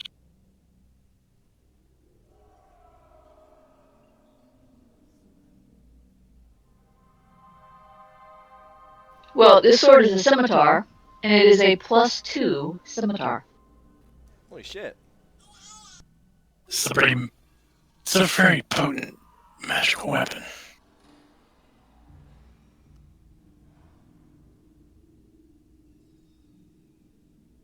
And what was the other thing? A small lockbox and a pouch. Alrighty. Let's do the lockbox. The sword also has a pommel sculpted in the shape of a cardinal, An etched gold band bears the name Red Destiny. Ooh. Okay, let's do the box. It is a box. Is a box. And the other thing. It is a pouch. It is a pouch. Nothing magical. Maybe Grumpy could open the box and see if there's anything in it. Pass it off. Okay, I will try to pick the box. Well, if he's doing that, Red should totally open the pouch and not point it at me. We could open the pouch and just point it at the wall or something. Inside the pouch, you find 40 gold. Ting! Inside the locked box, which you open, you find 6 pearls and a set of masterwork thieves' tools. Sweet. Okay, so Somebody's making out like a bandit. I'm gonna hand the pearls to whoever can possibly detect magic and identify them, if they're, what they might be, and I'm gonna totally snag those thieves' tools. Yeah, I will detect magic on the pearls. They are not magic. They are not magical. They're just pretty.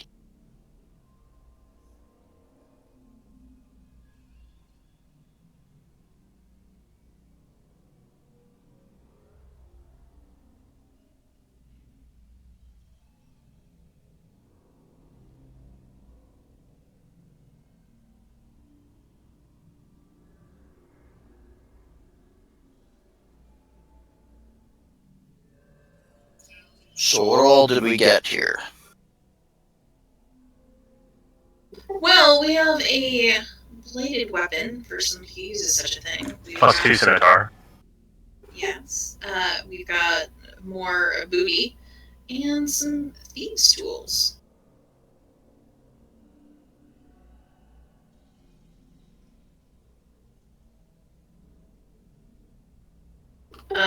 I know nothing about anything, but at this point, for weapons, you Shorty are the one using the most, I'd say, new armor ones, where you still have the hand axe and the padded club. Oh, also, sorry, I meant to put this in this room earlier. The other room with the patient stuff, you find a fan with a set of blades attached to it. Ooh. I gravitate towards it and silently mouth the word tips. Meta humor. Just let me see the fan for a moment. I just want to check it out for you. Is that part of your dancing routine? It is not magic. Totally not magic. No, it's a joke about a Ravenloft game. No, I'm asking because the fan, and she's a dancer, fan dancing. Maybe. And if I was, I expect that I would not be treated any differently for it. And you would get paid for it. Yes. But I don't. Yes?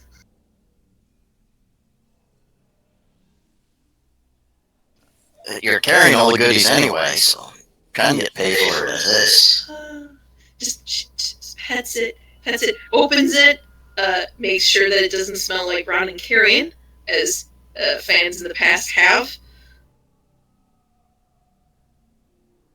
Nope, smells like metal and fan. Did you detect magic on it and identify it? It was completely mundane. Alright. So, I assume we're giving Shorty the plus 2 scimitar? And scimitars. Okay.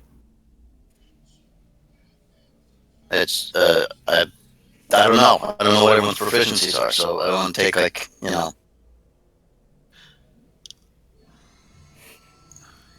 Okay, besides me and Grumpy, who's proficient with scimitar? Not I. Let me look. I don't think I am. You're not. I'm pretty sure I'm not. You're not. And I'm pretty sure the cleric is not, because he's not a Serenite. Nope. Not Otherwise, it would be a no-brainer on who got scimitar. Alright, I'll take it just because it's the, it'll do more damage than the hand axe. Does anyone want a hand axe? Maybe the people back at the temple do. We did take their only way to cut wood. Okay, well, I will give the hand axe to Heidi. Here you go, Heidi. Catch! Mm. Why don't you fan yourself with those fans? Grr at you both with your sass mouths. Okay, that's everything, correct? Yes. That is everything. Let's move.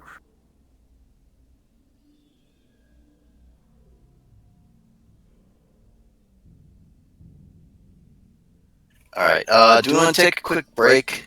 For like potty breaks or whatnot. Also, I've got to adjust the macro and go potty, so. Just gotta adjust his Okay. macro. I will tell you, this next room, the room has collapsed. It looks like you just have record storage in there, but it's just a bunch of crushed cabinets with paper sticking out, and there's nothing in there. So it's just the room at the end of the hallway that we have to check now? That was the room at the end of the hallway. Isn't Oh, I meant the room at 3 o'clock? one.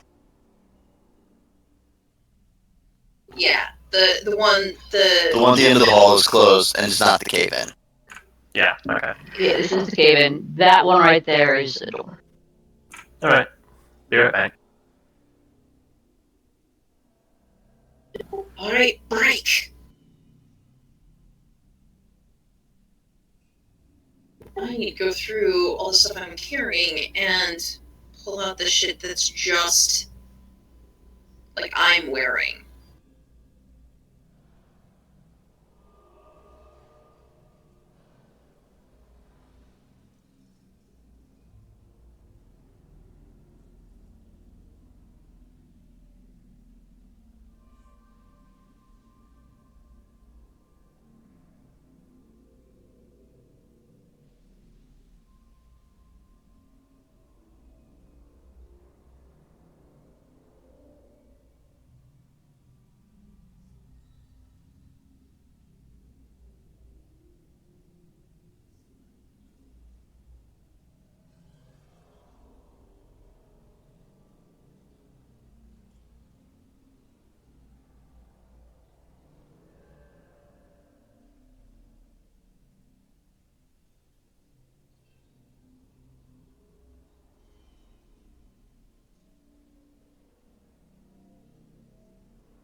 So, well, everybody's on there. Who's ever left? What is silver sheen? I don't know what that It's is. silver, that's sheeny.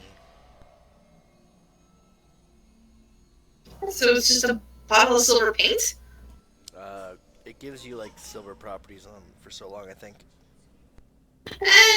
Okay, so it's almost like a temporary silver gilding. Yeah, it's like I need to go ahead and kill something that's resistant. That weakness is silver.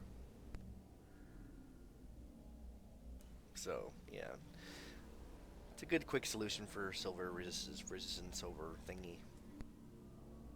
Well, I'll tell you what. When we get back to the chapel, I am offloading a lot of this shit onto these nice people and passing it all off as an act of generous kindness because I'm a nice lady.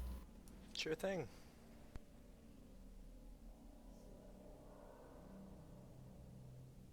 What was that scimitar called? Red. Red Destiny. Destiny. Red Sonia. Now I'm picturing Wolverine in Red Sonja's chainmail bikini, and yeah. It's like Oh, yeah. Zardoz with freaking. Oh, Sean Connery. Sean Connery. I love that movie. You know, as a scimitar instead of a gun. I love Zardoz. I haven't seen it in years. I love it. Any favorite? Life changing, you know. Yes. I remember a giant stone statue that vomited out guns, but beyond that, I don't remember much from it. And friggin' red bikini for Sean Connery. Yeah, the red bikini. It's a pretty shitty movie, but it's awesome in the same token.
Is everybody back? Yes. I am.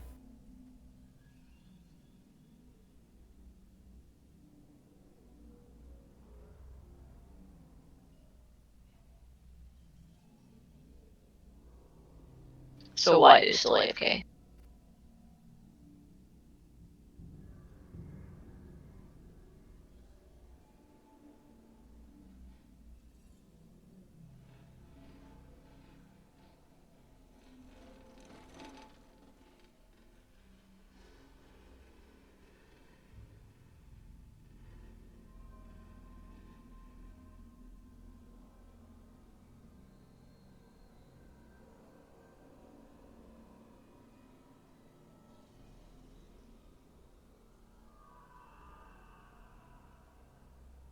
I am.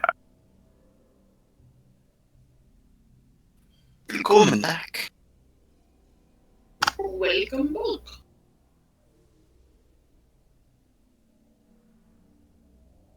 That's a hell of an attack roll.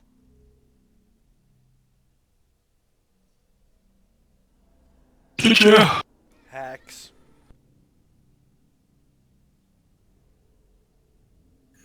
Scimitar's at 18, 19, 20 crit range, so.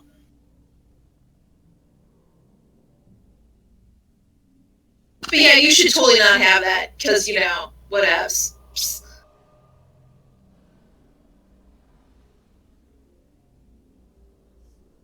Silly fun.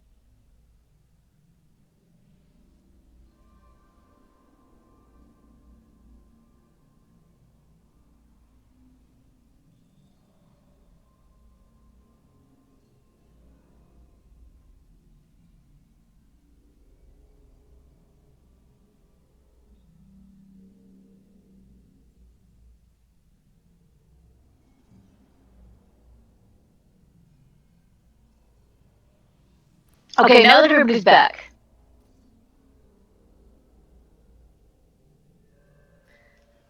Yeah. The door is locked. Keys. If only we had either a set of keys or somebody who was really good at picking locks with some really good tools. Yeah, pass the keys on. Shut up! Give me a perception check. They're just keys.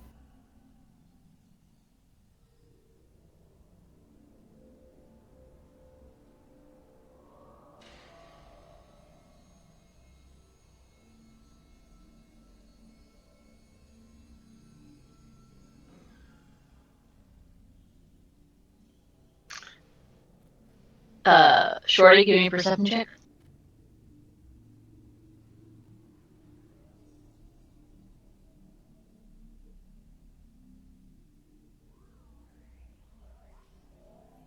Okay, everyone who got an 18 or higher notices that beads of blood are coming through the door. Yo, that door is bleeding. Like in the between the boards of the door, there are beads of blood, and one of them drops from the door, but it doesn't drop down. It drops sideways towards you. It doesn't hit anybody, but it does fall all the way to the end of the hallway where it splatters on the wall. So as if the door was, say, a ceiling that's dripping blood. Yes. Hey, that ain't normal. No. So Arcana check. Heidi takes out her map and she's looking at it far more carefully than this hand-drawn little piece of thing deserves, and is turning it left and right. So there's no other way around this at all?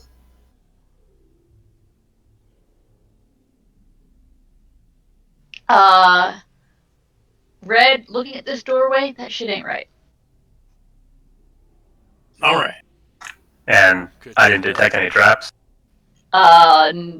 No, but you get the feeling that if you open this door,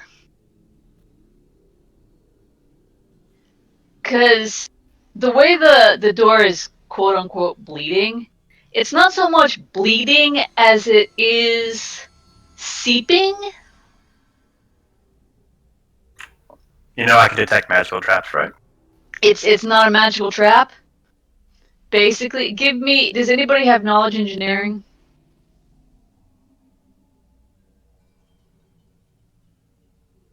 I have all the knowledges. Whether it's any good is another thing. I have bardic stuff.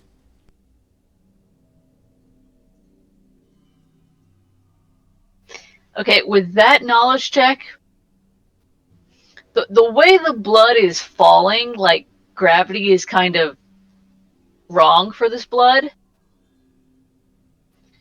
It's like the door is holding up blood. Like, say it's the bottom of a pool. My character very carefully tiptoes into this side room, going, y'all may not want to be standing in front of that door when you open it. So it's about to go all shining on us. Yes. And also, Solid, if you look at the map, if you look in the bottom right corner, what does it say? Path. Bottom right corner is an outdoor path leading between the visitor's room and the hallway of the day room. But that requires going outside with the big ass tentacle monster. Mm-hmm. You don't know, it might be gone now. I recommend against that.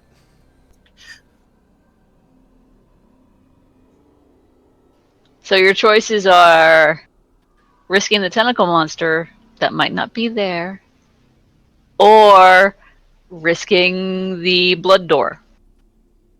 My asking if there's another way was less of a serious inquiry and more of my deep and profound, let's just use the word cowardice, and desire to not be covered with blood, like Carrie.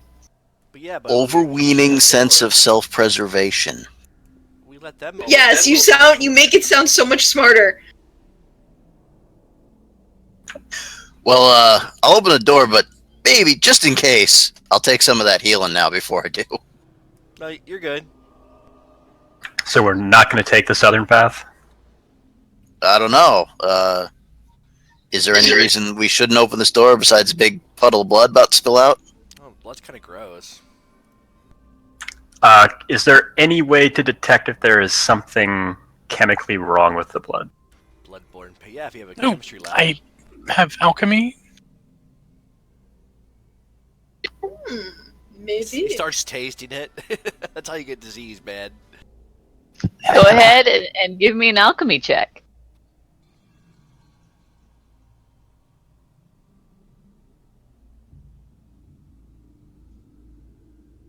You don't detect anything wrong with the blood. Seems all right to me.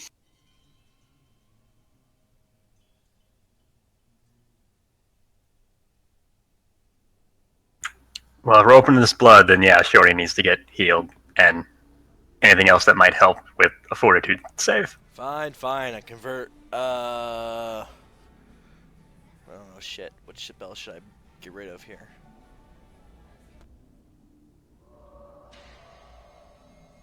Well, I can get rid of a remove fear.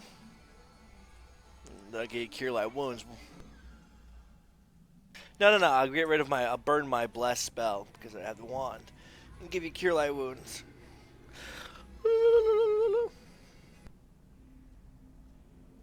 Now I'm picturing a giant half-orc making that noise.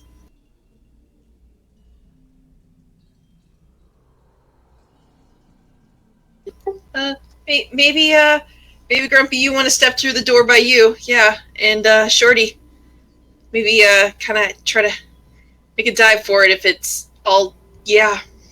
9 awesome hit points. Outstanding.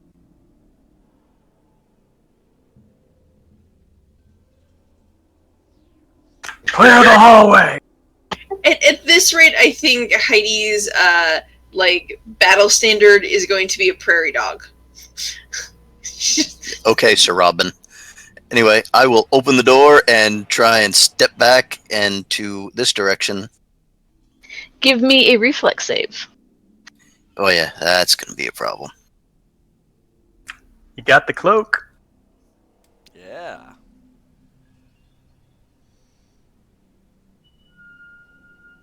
As you open the door, a massive wave of gore slams the door open.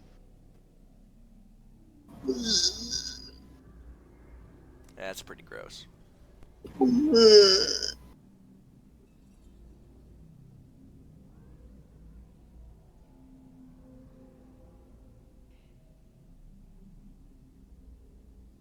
Oh, sweet Jesus! Start clawing, trying to crawl up the file cabinets.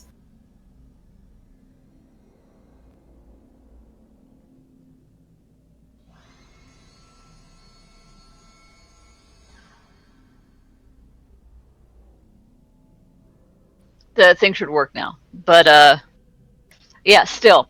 The massive wave of gore slams the door open. As basically you have opened the bottom of what amounts to a swimming pool full of blood.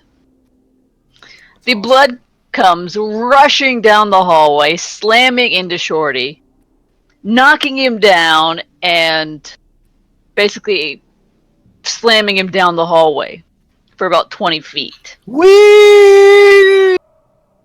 World's worst water slide. Depends. If you're a vampire, this is pretty sweet. He takes 9 points of damage. The blood does splash into the other rooms as it comes down the hallway, but it doesn't hit anybody because it's not like sentient blood. It's just splashing. So yeah, now the entire hallway, the walls, the ceiling, whole thing, coated in blood. Yeah, somebody's gonna die of some kind of bloodborne pathogen. And while the massive wave of blood has passed, there is still a steady stream of blood, basically running down the center of the hallway. Yeah, maybe we should close that door. It's kind of like a if someone has a fount, not a garden hose on full blast of blood down the center of the hallway. Yells out, "We're lancing the boil! We gotta just let it all out, and then it should be gone, right? That's how this works, huh?" Well, it's open. At least see what's in there. Yeah. But also at this side of the hallway right here, it is filling up with blood. Which side? You're not on the right layer. Down here, the end of the hallway, filling up with blood. Okay, the door's still closed. I still can't see through it.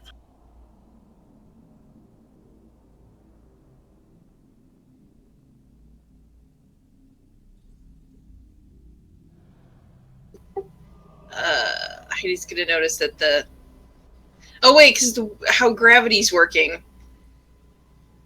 It's like all the water that was in the pool is now drained, but it's vertically orientated down the... Okay.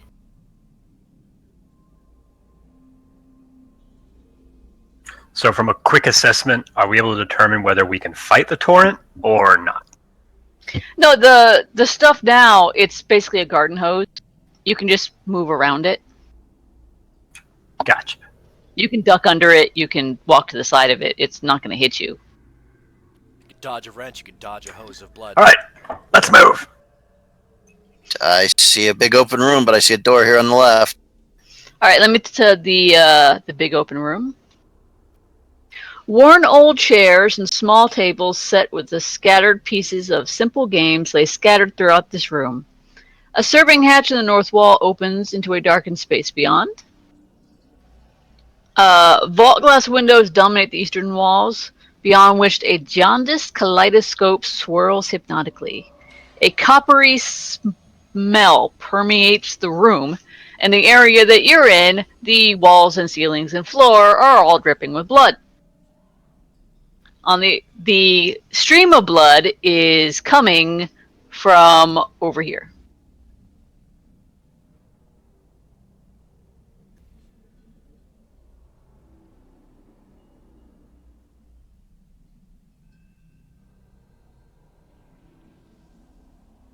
Heidi looks at Shorty, who is now head to toe covered in blood. Are you okay? Yeah, I've had worse. Can I tell if the door to our left is trapped? It is not trapped.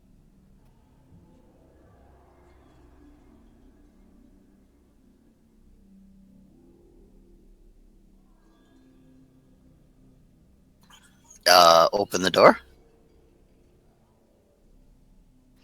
Okay, racks of cleaning supplies and bids of stained laundry stew here, filling the closed space with a unique, acrid reek.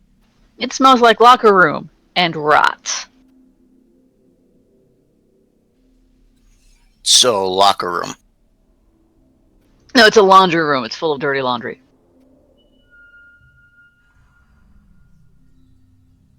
Anyone want to check the laundry room? Actually, is there anything that resembles a semi-clean towel that I could clean off with?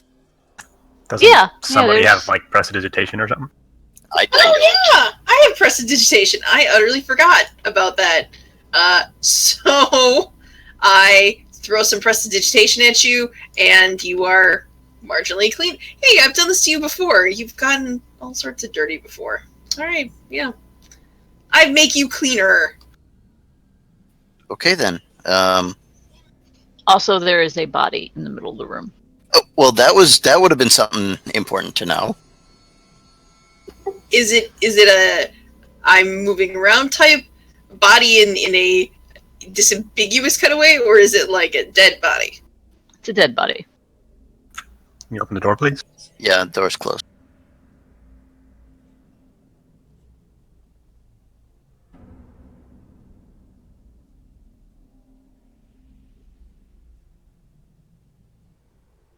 I will check I'll look into the room, see if I can spot any traps. It is just a body. Want to go search the body? Yeah, sure.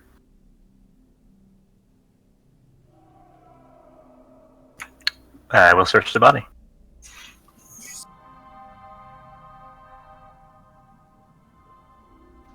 You find the body looks like an orderly and has been stabbed numerous times.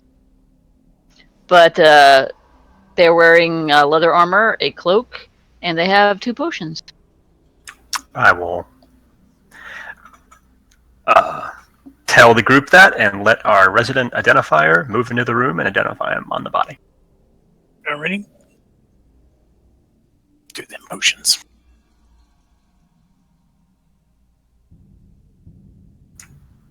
You gotta be in the room.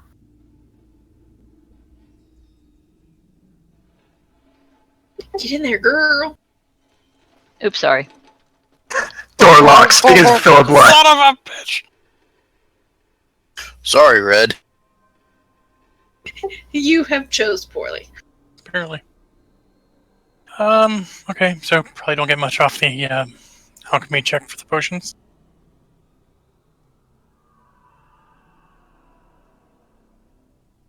That's one potion you don't get, but there's two of them. They're different.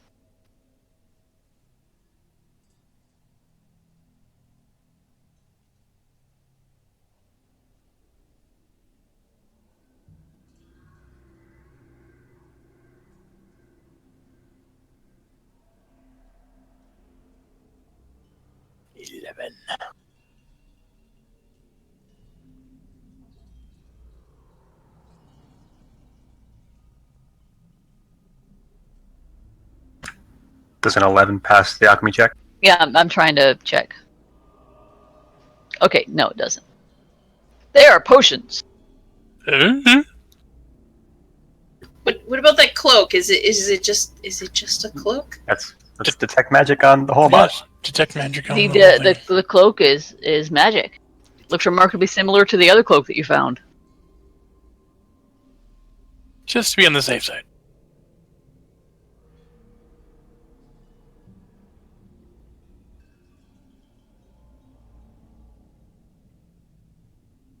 One, two, three. Yeah, it's the same. It's a cloak of resistance +1. Found another cloak like we found the other place. Do we want to give that to Heidi?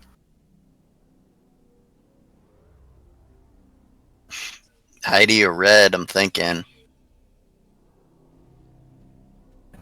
I am going to offer up Red as I have more armor in general. I'll take it. And the leather armor did not detect his magic. No, it's just studded leather armor. Oh, studded leather armor, okay. Studded. That's awesome. Yeah, well, that might be something to pass on to the soldiers, at least. Studded leather's better than the padded crap. Yeah. Actually, unless Heidi wanted to wear the studded leather. I would recommend she does. I have normal leather on. Studded is better, yes. Yes, a little bit. Little bit. A little bit. Okay, so after much stripping the big naked now he's naked dead orderly. I have... Actually, it's a woman. Oh my god, this works out so much better. I have room for my boobs. Armor's unisex, man. Yeah, right. That's a nice thought until you've ever tried to wear some strapped armor. My only experience wearing armor is wearing body armor, and that's unisex. Yeah, it didn't fit anyone right. Exactly. My body armor fits quite nicely. You're the only one. Granted, I had it like custom fitted, so. Yeah, that'll do it.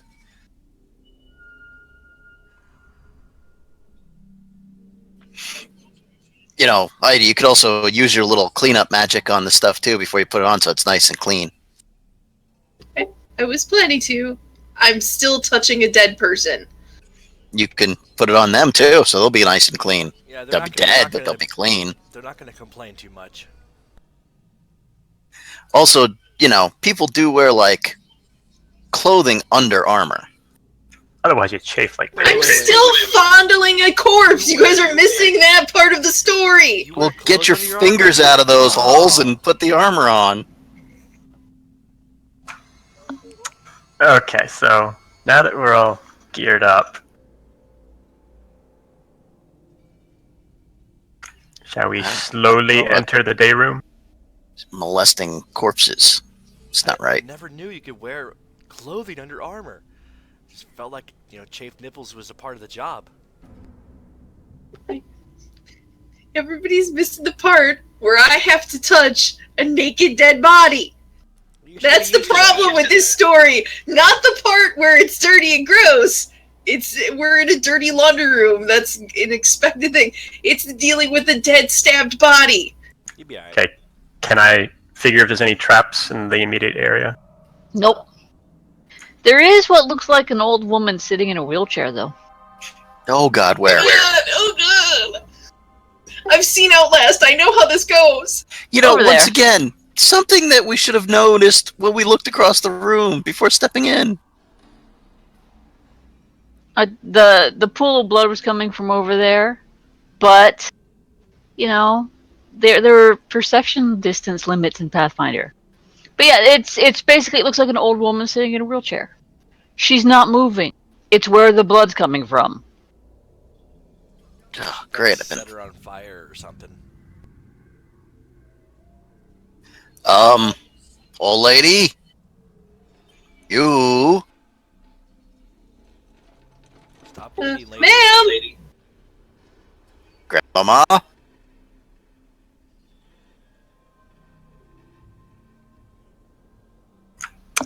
There is no response. Okay, so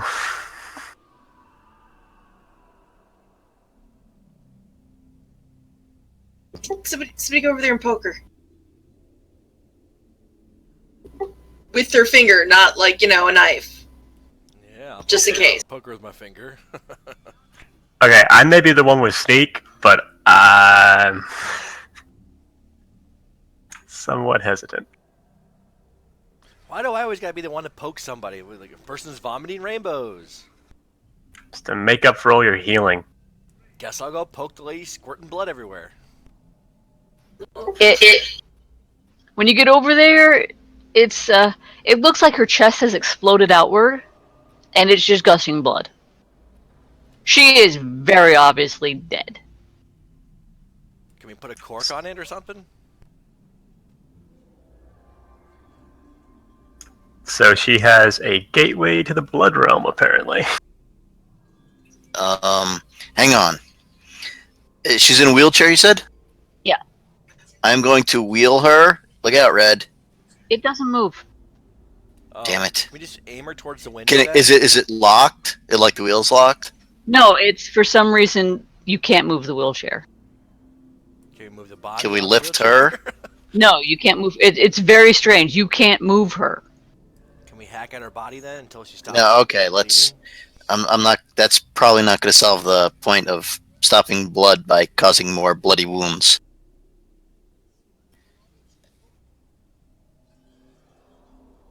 Since when? Alright, which direction are we supposed to go in here? Okay, well, the cafeteria, which is probably where all the food is north, but the patient rooms are south. And we couldn't get to the patient rooms before because we didn't take the lower path, and the hallway was blocked by rubble before. Okay, before you head out, can I just do like a detect magic on the lady and see? Or an arcana check? Detect magic. It doesn't detect so much as magic as something else. Something's fucky. And Arcana check won't tell you anything. What about knowledge planes? Give me a knowledge planes check.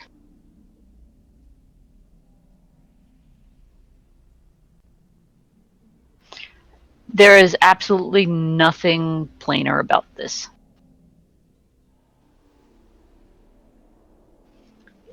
Give me a heal check since you two are over there checking it out.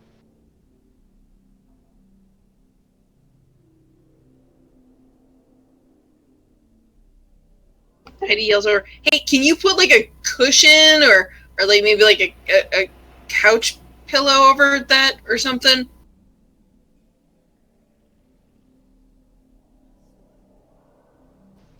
With the heal check, you can definitely tell that the chest exploded outward and her heart is gone. Okay.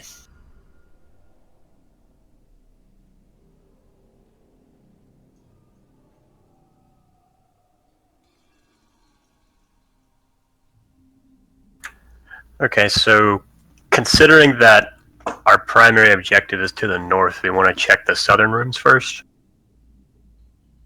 I say we come back for those. We don't have a way out yet, and those people back there need food. Right. We showed up and added another 5 mouths. Well, some of us added 6 mouths and then tried to kill some people. Just saying, love you. Okay. Well, I think Grumpy thinks that they're about to get into a big fight. So, do we want to have any prep? No, we're good. Yeah, I'm gonna drink my little crazy concoction. Let me see that opium. But the only prep I could use to just get my spells back, but I don't think we're on a time frame here. Well, you would need 8 hours of Yeah. rest plus an hour of prep. So if we I were don't gonna think take, you guys would want to chill for 8 hours here. Not with the creepy blood lady. Gotta. All right. Do you open the door? hang on just a second. Let's check it for traps.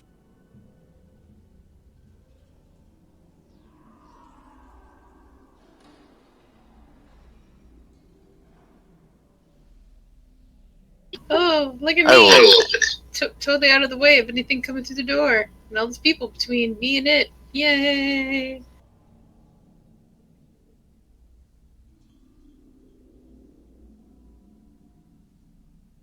Is it trap free?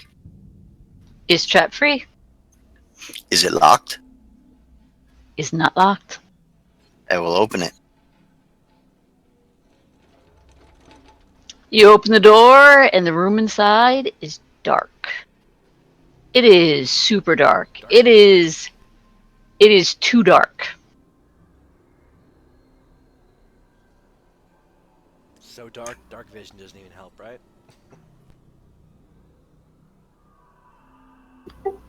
Do you need a sun rod?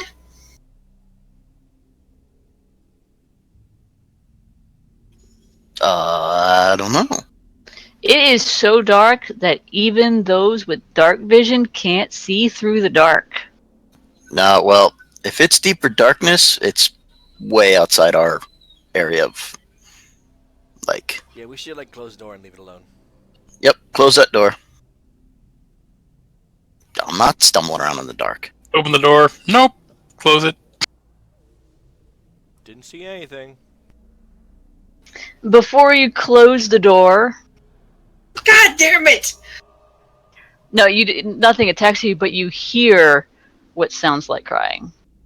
Ah, shit. You shouldn't have walked in the room. Ugh. That's what you get. We No, didn't nobody- walk in. Yeah, nobody walked in. No, But- I'm saying the person to the person crying. It's like, you shouldn't have walked in there. Now we gotta go in there and help the person. No, we don't. Shut up! It could What's be a it- ghost. What's this we? I'm Got a all mouse in your about pocket? helping people, but if you can't see anything and you're gonna walk just into a totally dark area where we know there's monsters and crap and ghosts, may not be really what you think it is. When there's darkness, you must bring light. Is Okay, Miyagi. is there a door at the north end of this room? Where? Right now. There's only darkness in your hearts.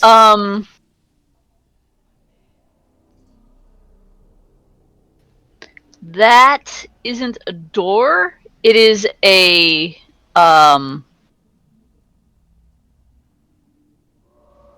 what's the word I'm looking for?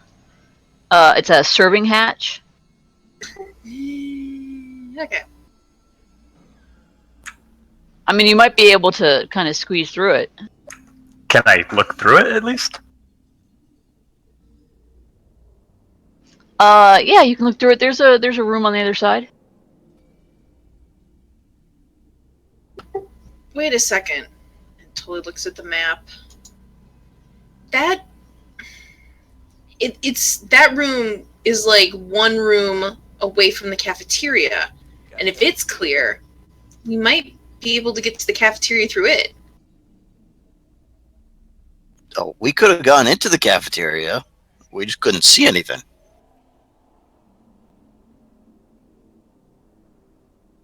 Well, according to this map. So we cannot see anything dangerous in Yeah, you can see a desk, and it's a very small room in there, and you can see a wall on the other side.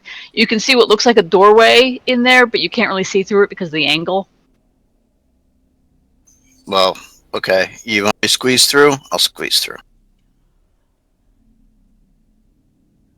Please don't take this the wrong way, but I think you are the shortest person here. I'm also the widest person here.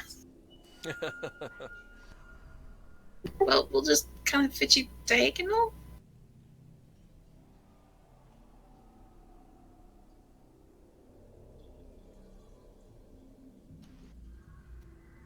Does the room explode? Nope, room doesn't explode. You can hear something coming from the other room. Which, the one with the door or the open? The one that's open. There's something in here. Do you want one of the sun rods? No, it wasn't a sunrod issue. It sounds like rummaging. There's a rummager in here. All right, I'm gonna try and squeeze through as well. Suddenly is filled with images of Pooh getting stuck in Pooh's hole. Alright, roll for initiative as the twitchy cultists rummaging through the other room look up and notice you guys crawling through. Do you want to initiate the initiation? Yeah, second, I'm revealing the people because you keep on bitching at me when I don't.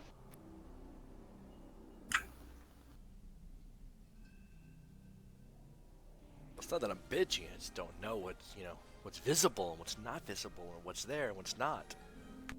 I'm totally bitching. Bitch, bitch, bitch. Then again, Foms, do you have another setting? Sometimes I'm asleep. And of course, there's always sarcasm.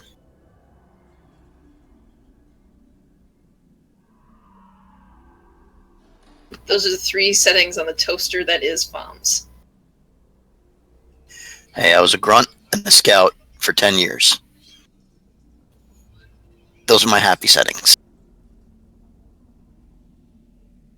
Does explain your disdain of pants. Pants just get in the way of a good time.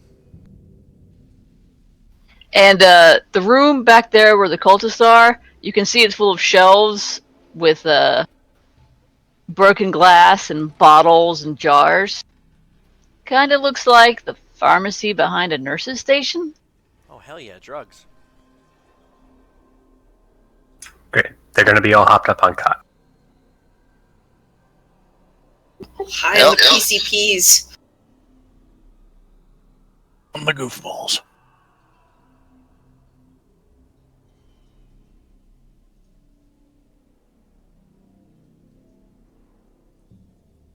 Dang it, stupid tracker thing.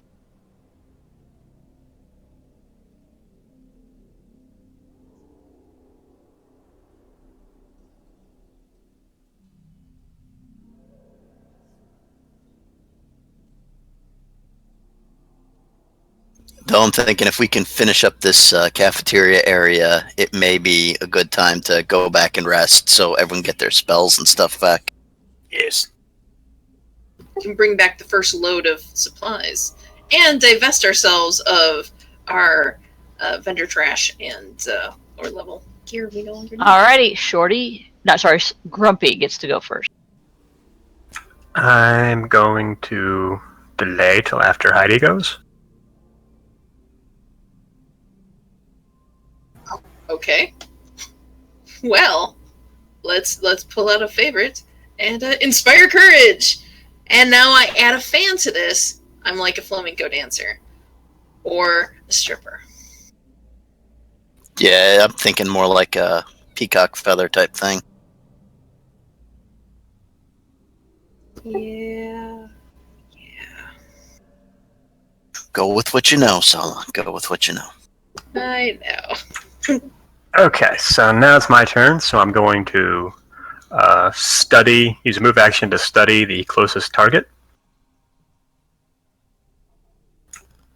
And then I'm going to let loose an arrow.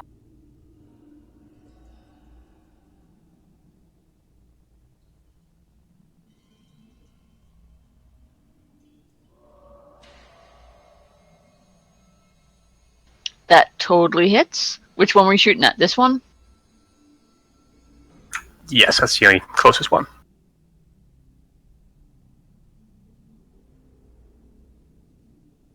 Alrighty, you shoot. Red? Can I fit through the thing as well? Yeah. Alright. So I just kind of wiggle my way into like right about here.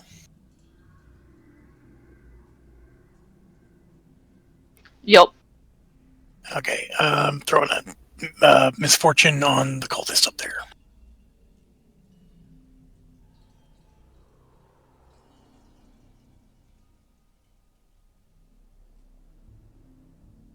And the cultist totally fails. Uh-huh. Shorty?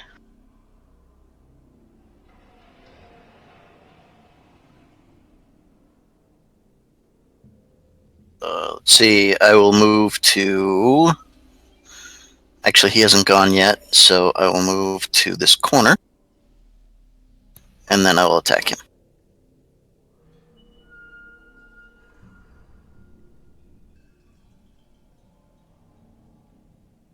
Actually, that should be 21 and 14, because Sala's dancing.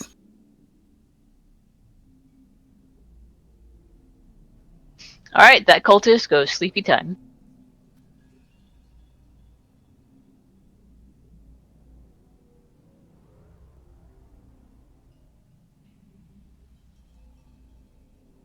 It's the cultist's turn, but he's unconscious. Pretty? I am going to take a 5-foot step forward and give my friend Grumpy there a guidance. In order to do that, you have to half crawl through the window. It doesn't affect anything mechanically, but now your ass is sticking out of a serving window. Oh, okay, that's fine. Heidi back there gets a good look. A treat for the ladies. And 1 to 3% of the gentlemen. I'm gonna move the sleeping cultist because this one, giving no fucks, just like walks right over his friend and tries to attack Shorty. Well, I use the term friend loosely. And you can tell as they are rushing forward that they are high as fuck.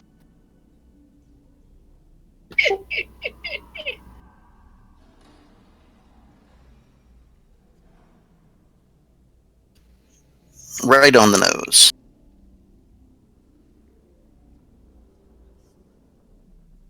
And the other one rushes forward with a crowbar swinging wildly.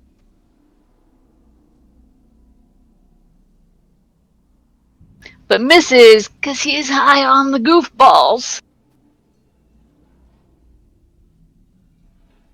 Oh. Heidi? Okay, so at this point, I could do a small variety of things, like use my crossbow, or You would shoot right. the guy in the. I could do those things, but there is a giant man ass in my way. So I am going to put an encouraging shoulder against said posterior to try to help shove him through. You gotta buy me dinner first. Silly old bear. Oh, honey. There is nowhere for him to go through. There's no room on the other side. It is a impotent action then, because Impotent. Grumpy, it is your turn. Alright, I'm gonna study the target in the doorway. And then I'm going to shoot him. technically I'm there. So, the guidance that I got, that could be +1 to attack. Sure. Yes.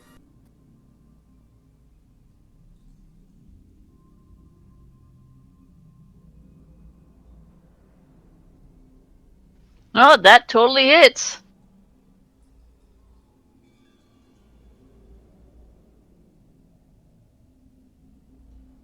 And that's my turn. Your arrow thunks right into the tripping balls cultist, swinging their crowbar at Shorty's head. Red? Okay. Which of these three dudes is down? Very top. The one, The, yeah, the- the very top. The one that you already hexed. Okay, and he's down, right? He is unconscious on the ground. That's why I gave him a little symbol. Dude closest to me, throw hex on him. Hex the one in the middle. Okay, hex the one in the middle.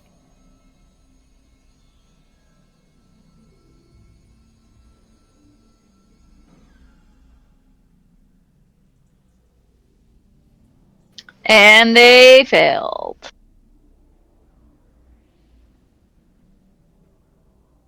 Shorty.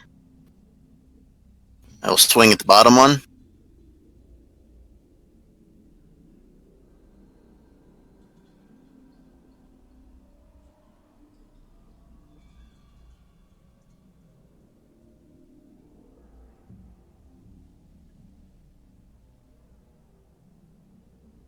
And you hit, and they go to sleep as well.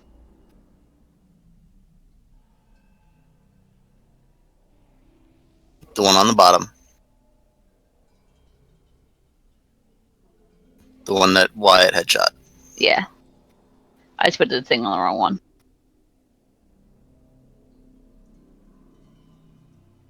Pretty's turn.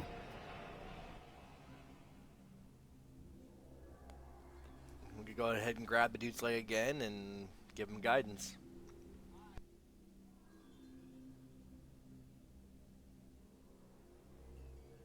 Alright, the frothing, flailing cultist swings the crowbar at Shorty again.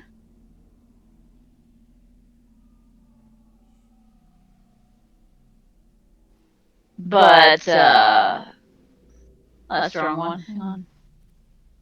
That's the right one. They miss horribly as they seem to be swatting at invisible bees. Love the bees. Hi.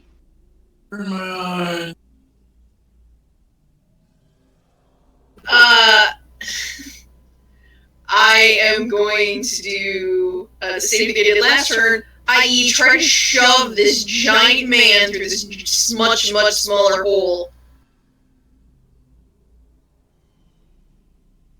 Alright, Grumpy, it is your turn. However, there is a giant man being shoved through the hole behind you, and he's kind of bumping up against you. Like, ugh, ugh, ugh. Suddenly thinks of something else. Who does number 2 work for? Well, I don't want to move because that would be very not be good because some guy gets to take a 5-foot step and hit me. There's one guy left. He's the one in the middle specifically. If he took a 5-foot step, he's not threatening you. No, but then you take a 5-foot step to me instead of having to move to me. Dude stoned his balls and been swinging a crowbar at my head. I don't think he's coming after you. And he's hexed. I will 5-foot step, and I will study him, and then shoot him.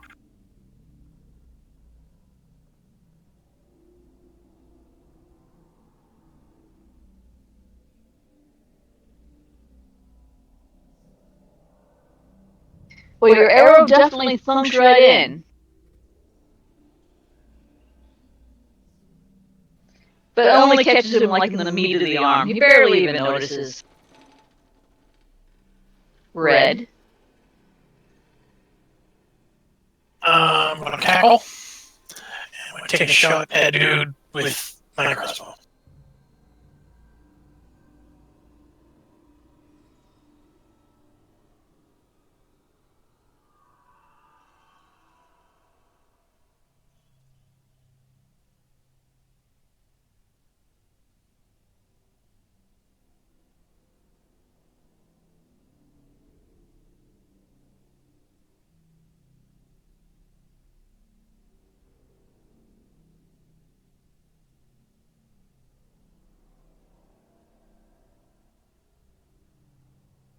You hit.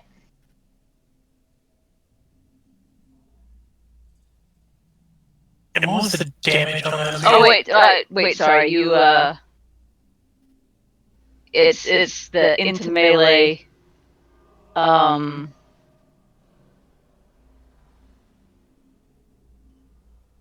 Yeah, no, I'm sorry, you missed because you have the minuses for not having the feats.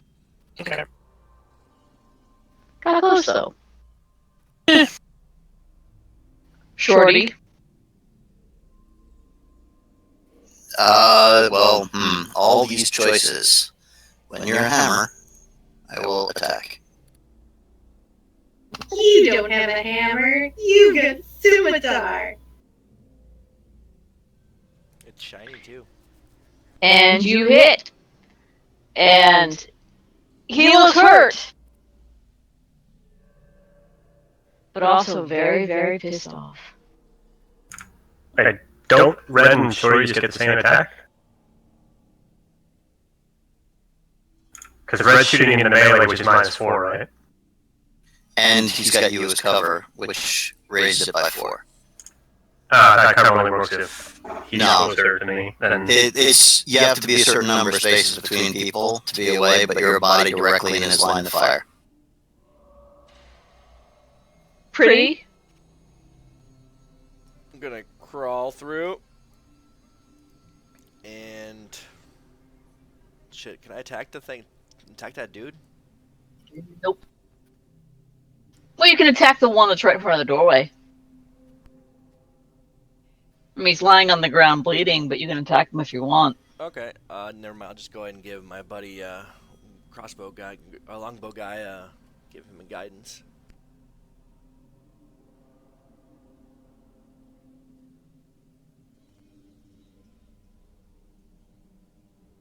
The screaming, frothing cultist brings his crossbow to bear. Sorry, not his crossbow, his crowbar. And solidly connects with the wall. And then laughs. Like it did something important.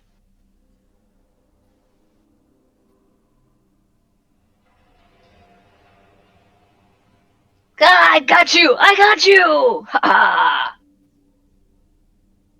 So if I go through the little hole to like here, that is my whole turn, right? Yes. Because you'd be crawling through the hole, then you'd be crawling between Pretty's legs. Honey, I was already there later or before. So then, yes, I do that. Grumpy, it's your turn. Half work, baby. alright. Alright, Stella, give me a fort save versus nausea. Okay. Alright, Grumpy, it's your turn. I think I deserve a plus, especially to the gentleman luggage induced nausea, as that is my line of work. Alright. The arrow thunk solidly into the cultist, and with one last crazy, drugged up cackle, it falls to the ground.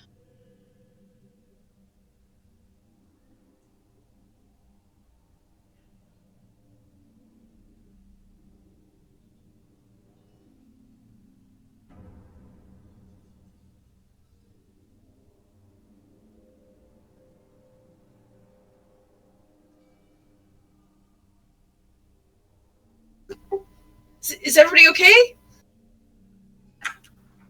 Shorty's a little hurt. I've seen better days.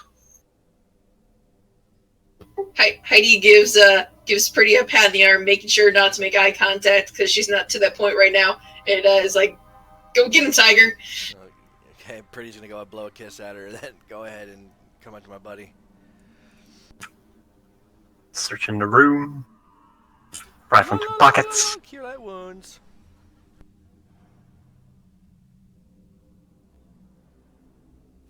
Alright, you find 2 potions of Cure Light Wounds, and enough stray gear and medicine and crap to put together a healer's kit. Sweet. Okay, I'm drinking one of those potions right now. So take the healer's kit.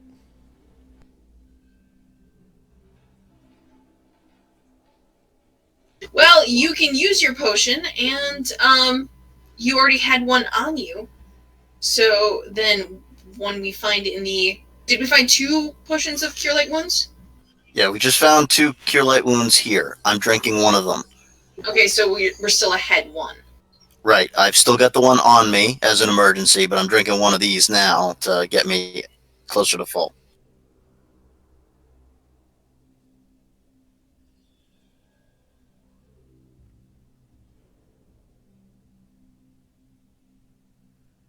And nothing else important in the room?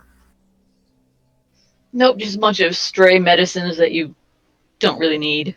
That we put together in the healer's kit. But can we put together, like, is there stuff here that would be useful for the people back at the chapel? That's what the healer kit basically was. Yeah.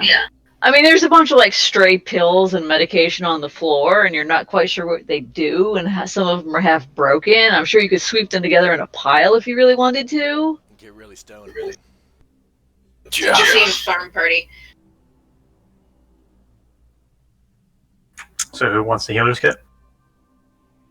Pretty grabbed it. I'm thinking Pretty is the ideal candidate for that item.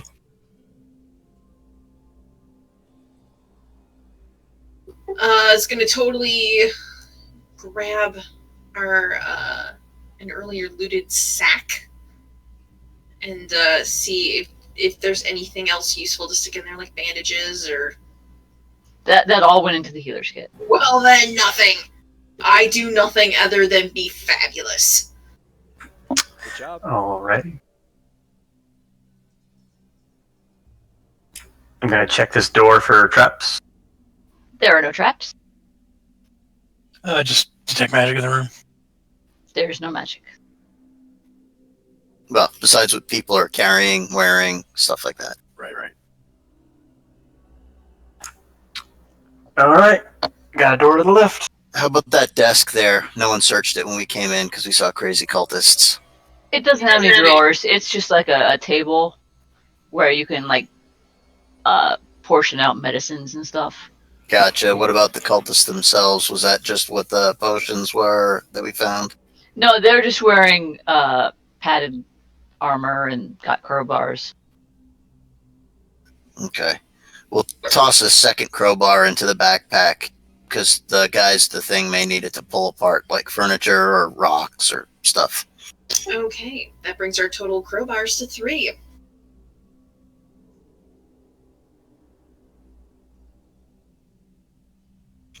Alright, I will open this door and peek in. Just to see if that's the same dark... Nope, there's light.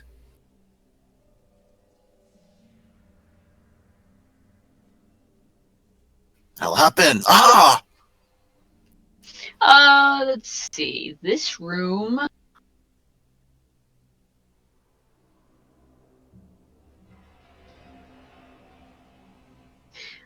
there's a couch and small desks covered in paint flakes and thick dust that looks like it's come down from the ceiling. And it very much looks kind of like a staff office slash break room. Hell yeah, dude, we got a clean couch, you know? That's like firewood right there. I look up to see what is causing the flakes and stuff. It just looks like damage from an earthquake caused the ceiling to flake off a little bit. Okay, well then I will come here and search these desks. You just find paper and stuff. You do find something wrapped in butcher paper that bears the word confiscated written on it. Ooh. Well, I will open it. It's a book. Oh, crap. Here, I hand it off to Red. So what? It's a book that's It's a book. confiscated. Alright. Detect magic. It is not magic. Arcana. I'm gonna local that shit.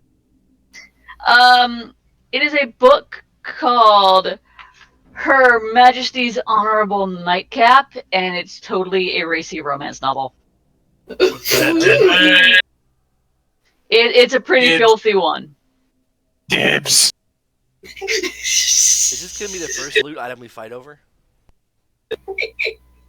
Be like, can I borrow the book for just like? No, 10 minutes? it's tucked away. It's I seen it for 2 minutes. Okay. That's ridiculous. Everyone knows that the queen don't drink. Shh. fine. Just pass the book off to him. I want that back when we get to the chapel. Is the next door trap? No. The fapple. Yeah. And through that door, darkness and weeping. Hey, come in here. It's light. It sounds like the weeping is kind of. It sounds like a kid. It's got the sound of a kid crying. Hey, give him the romance novel. All right. Well, look. If I can't see through it, I don't think, we've got a way to see through it. I say we go back with what we got. Take a break, maybe recharge a little bit, and then see about trying to help those people some more. Yeah, I guess we And find could our way out of here. bring the stuff back, rest for the night, come back, and then we can do the south route, and then maybe we'll figure out something with this dark area. All right. Sounds like a plan. In the crying, you hear, Brenton, the lamp went out.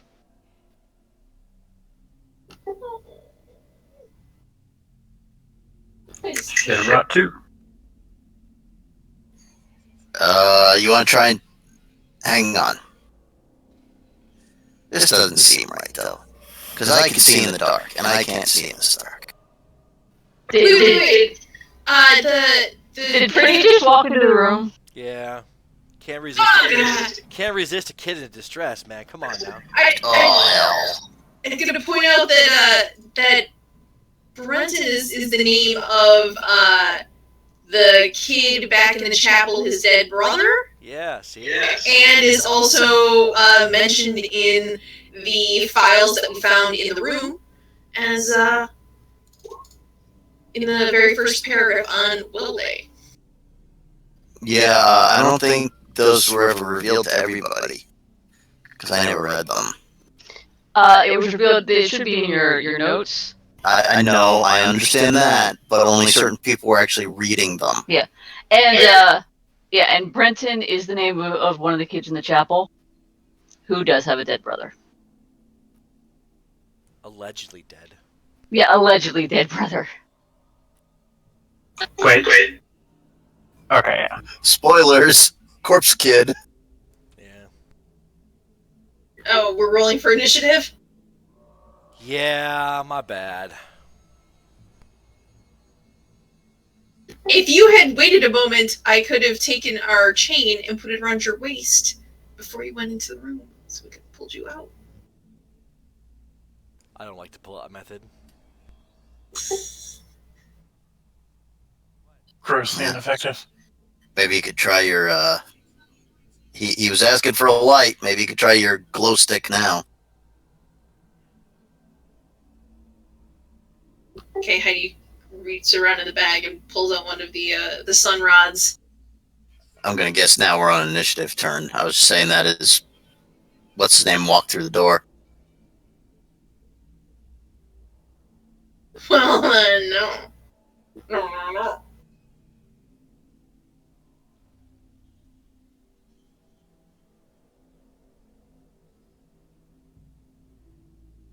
Okay, Pretty. I'm going to. It's not your turn. Okay.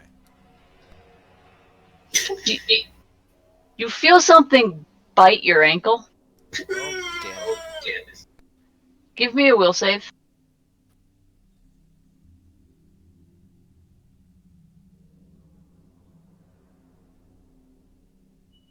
You feel tired. You feel so tired. That sucks. You feel fatigue.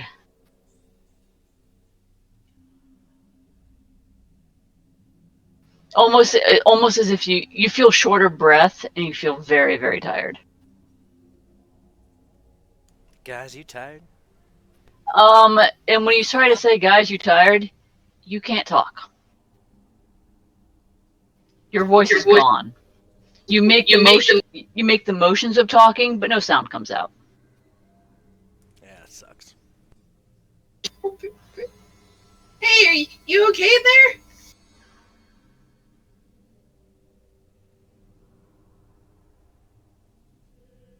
I don't think he's okay, guys. Well, you can throw that glow rod in there. You still hear the weeping, the crying. Brendan, where are you?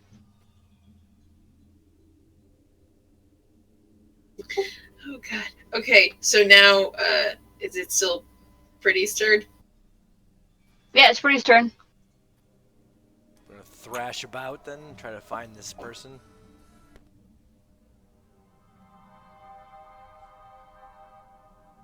So tired. Didn't we find like a sacred candle or something? We did. It is a candle of spirit protection. That would be nice right about now, probably. If only someone had that in a bag that they could automatically grab what they wanted out of magically and then use their turn to light it. Yes, I will when it's my turn. It should be. I mean, I'm just thrashing about and hanging out. But the GM hasn't said it's my turn. It's your turn. Okay, I reach into the bag. I pull out the candle of spirit protection. And, let's see here. I use my cantrip spark to light it.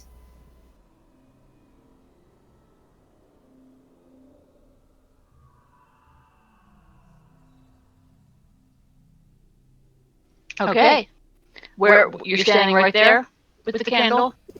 Step closer. I take a 5-foot step closer. All right. The darkness does not seem to abate at all.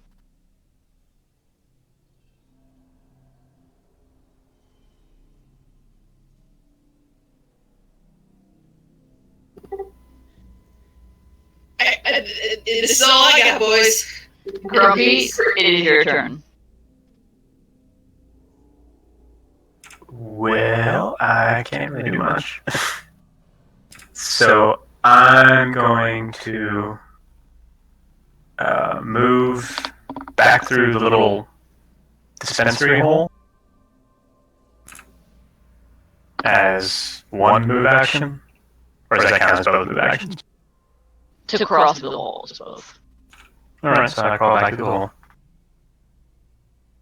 Shorty. Well, crap. I will wave my new sword in the darkness. Take the candle, take my hand, and go in there as far as you can while still staying connected. I have a sword in one hand. If I took the candle in the other, how am I going to take your hand? She hold on to something else. See what I don't shortly. I can hold this to the back of your cape. She's just all about people's junk today. I can't help it.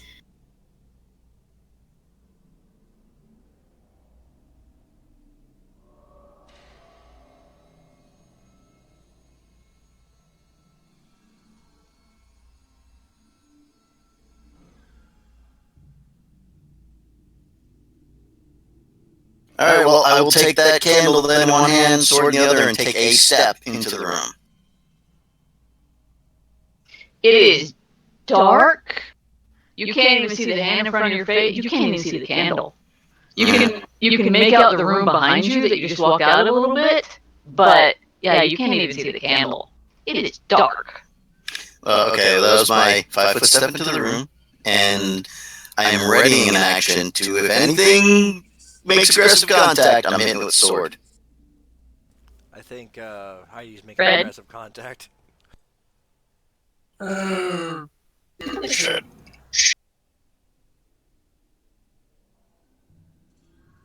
Can I make like an Arcana check? See what's going on? If I can figure out what's going on here. Sure.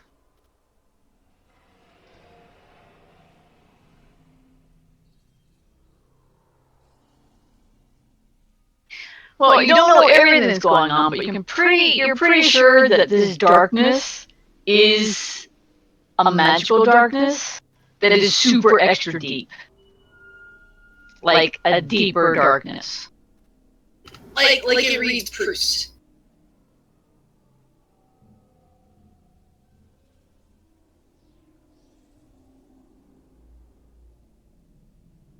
Would I know any way to combat that? Yeah, you could use a spell like Daylight. That would do it. You know, pretty much any level 3 or higher light spell. So nothing right now. Yeah. So it's time to run. I'm thinking that's the best option we have tactically at this point. Pretty. I'm going to go back through the door, stumble past, I guess, maybe something here.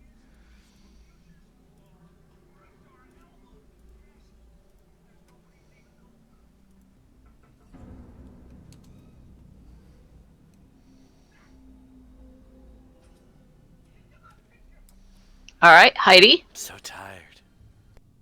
Okay, I don't want to be the person that does this, but I feel the need to point out that Pretty just ran past Shorty. And I made a very specific claim on what my ready to action was. Yes, and Yeah. I don't know if a brush of a body going past would count as a aggressive action. It's definitely not aggressive. No, that's why I specifically said an aggressive action instead of, the first thing that touches me. Okay, so that's all cool. And then I will, at this point, I will just yell to Shorty and say, "He's back! Get back here!"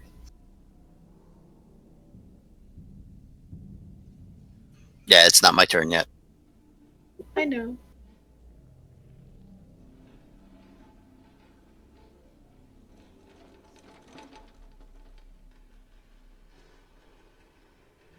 Now I'm going to move to Ovonyar. And shouldn't these doors be open, or are they open? I just can't see it inside the room. It's dark. We can't see. Yeah. What is your armor class, Eric? 18 minus Dex because I'm blind would be 17. All right. You feel like something bites you on the ankle.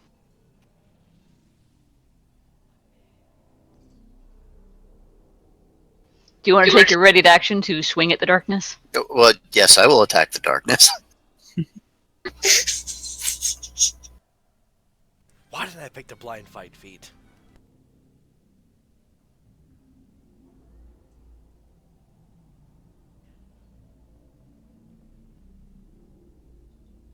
And roll to see if you can hit with the total concealment.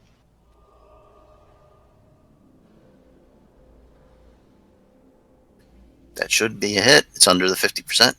It is. You feel your sword connect with something. Great, you just killed the guy's brother. You hear kind of what sounds like a child wail. More like a pained scream, like when kids are like really, really upset. That ear-piercing scream that they do. Yeah, I hate that. Also, give me a will save.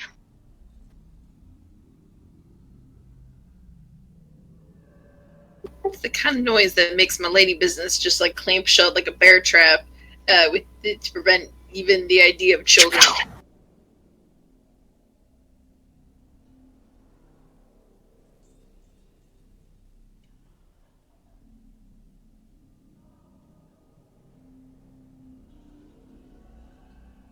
Oh yeah, my will saves are rocking today. You also feel absolutely exhausted. You're out of breath, like you've just been running up flights of stairs. You're tired.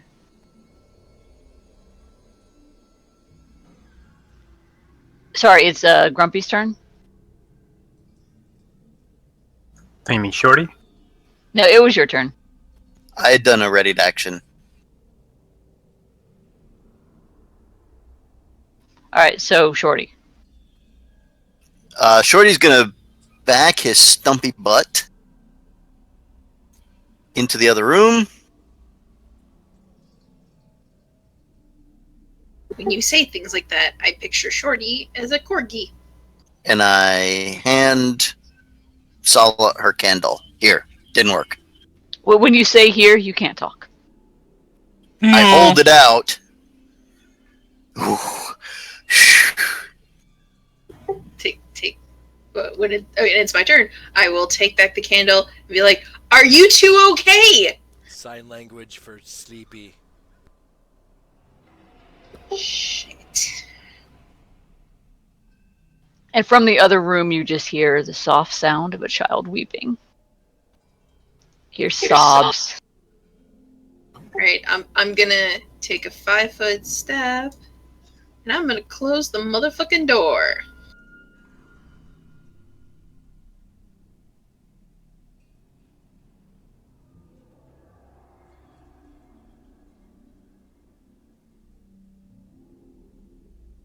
This is gonna be kind of unfortunate because our cleric, I don't know if his spells have a vocal component, and if that is the case, not so much. They do. Well, then this is gonna be awesome. Good thing we've got these potions. Channel doesn't have a vocal composition. Yeah, I don't think anyone's injured so much, but closing that door would probably be an excellent idea. Yeah, she just closed the door. I can close the door. Is this affected? Is this a charm or compulsion that's allowed a saving throw?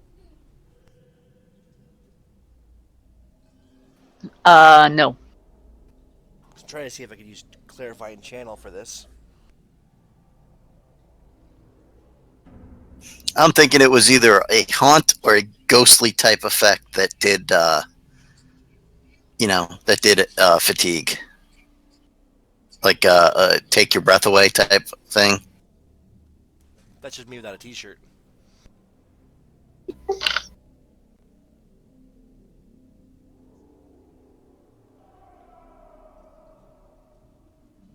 I'm gonna lay on the couch. Okay, I'm going out and I'm crawling through that hole. I'm getting out of here like we planned, and I'm gesturing that way. And Yes. if people don't follow me, well, it's up to them. Also, Also, in case you didn't notice or you didn't hear, both Shorty and Pretty, you do have the fatigue condition. Yeah, we're gonna go back to the temple anyway, so.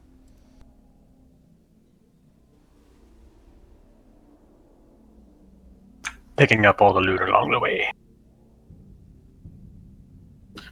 Question. When we get to the end of this hallway that we're about to enter, all the blood that drained out of the day room here, is that sitting like a pool against the far wall?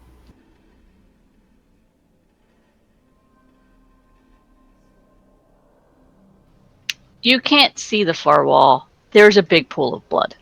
That's what I thought. Oh god, I just fucking realized that we're gonna the door we need to get through is fucking Hey, Sala. Teacher, you forgot to give us homework. No, I did not forget that. Trust me. I was just waiting for you to get into the place where you could actually view the hallway. Yeah, that door is blocked by blood. God damn it.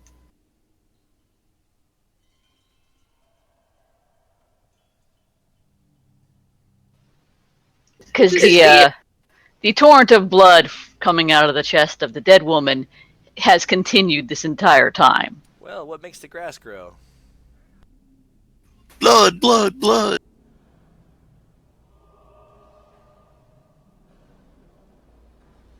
Well, there's some couches in here. Do you think we can sop it up? I think he meant to rest. Yeah, we could just go ahead and, I don't know, figure out a way to get this blood out to the courtyard or something. Or we could, rest, take shifts, making sure nothing attacks us, and then look in the southern rooms and see if there's a way that we can get past the dark room, like, the plan was. Yeah, but it's just gonna keep filling up with blood, though. So? Well, right now we'd be doing the equivalent of going through a waiting pool of blood to get back the way we came. Overnight, it might turn into an entire hallway that we have to swim through of blood. Can't we? No. Isn't there a way that we can go out here through to the other place? Wait, so it's not a waiting pool of blood. Remember, gravity is reversed, or gravity is funny in that hallway. I mean, when you look down the hallway, all you can see is a wall of blood. That is the surface of the giant pool of blood. Right, and that is, according to your picture, oh wait, each one of these is 5 feet. So, okay, it's 10 feet, so it's deeper than a wading pool. But it'd be swimming through a 10-foot deep pool equivalent to get to that door. Actually, we'd only be going half that. So 5 feet. So yeah, it is like a wading pool of blood. It's just a vertical wading pool. So let's go back in the hallway, close the doors so we can stop adding blood to the hallway, and then figure out what to do with the blood. But then it's going to fill up in here. Yeah. Yeah, so? This is where we're going to be standing! Okay, isn't there a doorway? Look, can we go outside and cut off into the visitor's room from here? Yes, but there might be a big monster outside. Okay, there might be something between us and that, or we've definitely got a growing pool of blood that we will absolutely have to go down into and hope that we can get the door open. So, it's going to get deeper. If we stay, it'll be deeper still.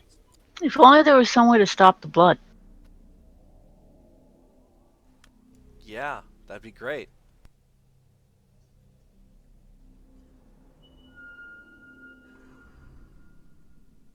I'm looking at my repertoire of stuff to see what I could do. And unless that blood can be fascinated, you know what? My contributions are going to be more in the gentle persuasion kind of variety. Go heal the corpse. Yeah. That's You heal everything else. I guess I'll stumble over there and channel positive energy then. I'll tell you right now that does nothing.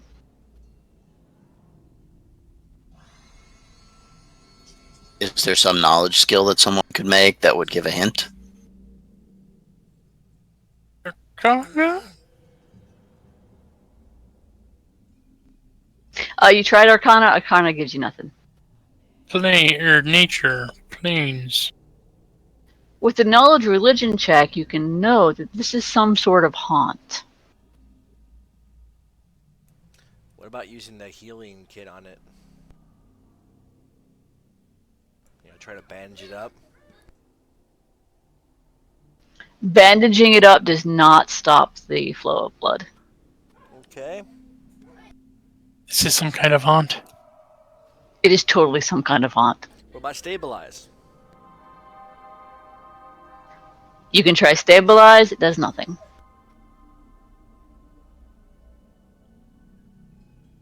Someone give me a knowledge local check.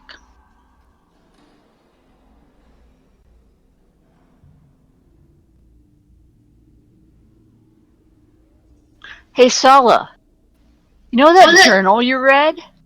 Yes. It had hints about the dead kid. Maybe it had hints about something else. Hey, Red, let me see that journal you were looking at. I had seen a little bit over your shoulder. There might be something useful in there. Yeah, Red, you also get the sense, hey, maybe we should check the journal. Yeah, as soon as you say that now, I remember something on the handout 2.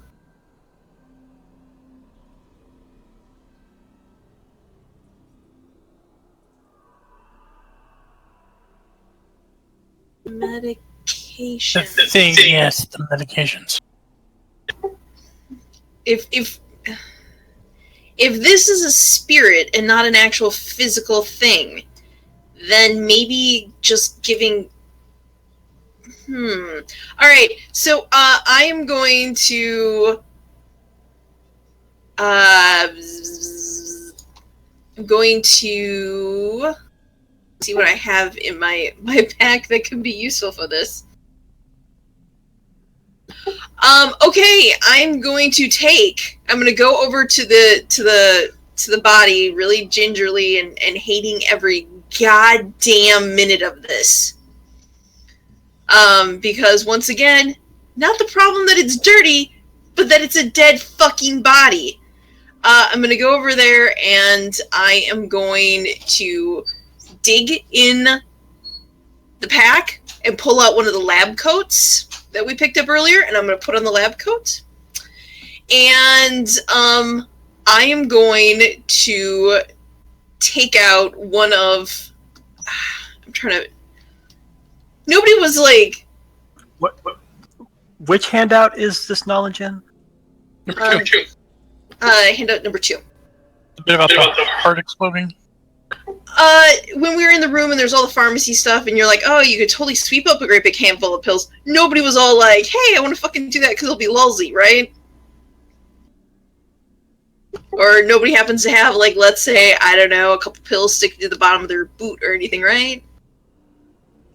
Sally, it would take you like a minute and a half to walk up there, grab a handful of pills, and bring them back. Alright, so I totes do that. Wink, wink. I'm back in my lovely little, coat, and I gingerly walk up to the body, and I'm like, hey, Mrs. Freeling, I'm here with your pills, and I just kind of throw a couple at the hole.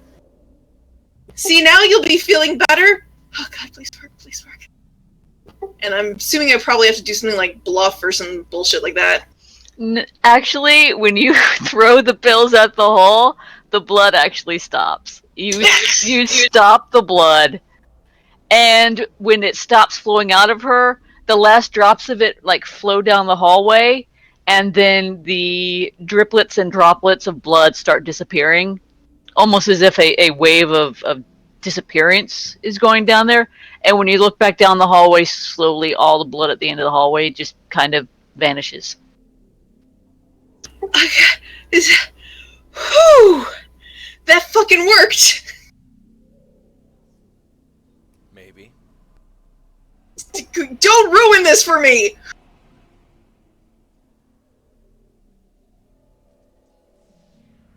So who wants to go down the hallway first?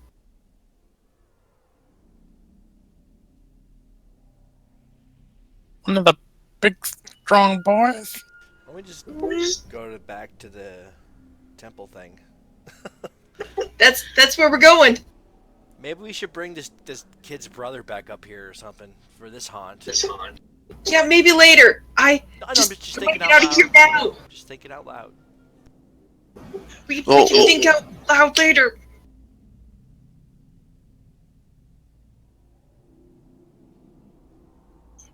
I just shrug wordlessly. Okay, so we need a shadow lantern. I don't even know what that is. I think it's like something that has like a light in the middle, and it casts shadows around the room in certain shapes, like a nightlight. I like nightlights. I want to go back. Oh god, fucking everything moved and scared me. So we can talk with the little brother. And You said you were going back, so I nipped that in the bud for you. Okay. Like literally everything closed, and for a minute I was like, That would have been much better if you suddenly played some really creepy music. Yeah. Pretty goes to his bed and just curls up and just starts going to sleep. Red peruses the book a little bit, then goes to sleep. It's like totally a filthy romance novel. Hell yeah. Does our voice come back after a while, or no? After about an hour, your voice comes back. I point to. In the meantime, then I will point to Heidi and point to the backpack, and then point to Winter.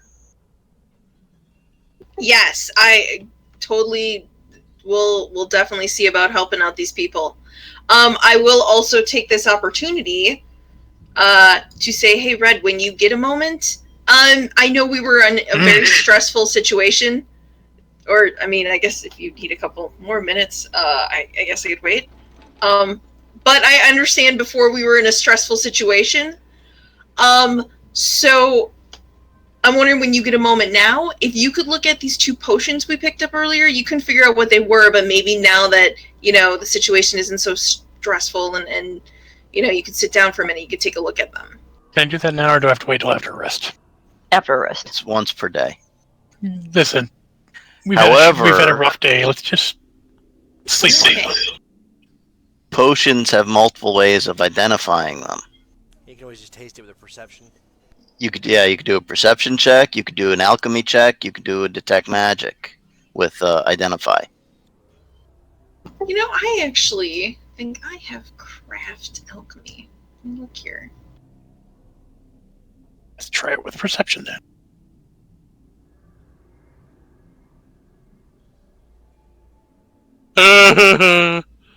It's wet. Barely. That was like trying to sip it with the cork in it. Okay, let me see here. Potion's kind of chewy. The fuck is this, Rabbithord? I know it's red. Which is funny, because it's not. That's how good my skill is. All right, well let me percept this. I'll take a sniff.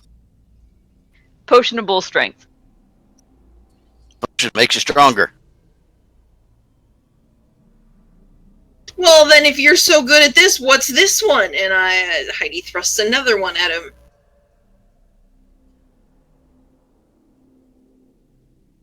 Protection from evil.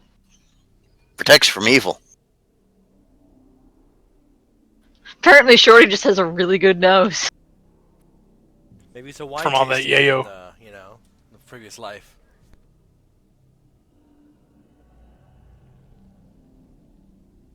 Okay. Now is the time where we start paring down some of our bullshit.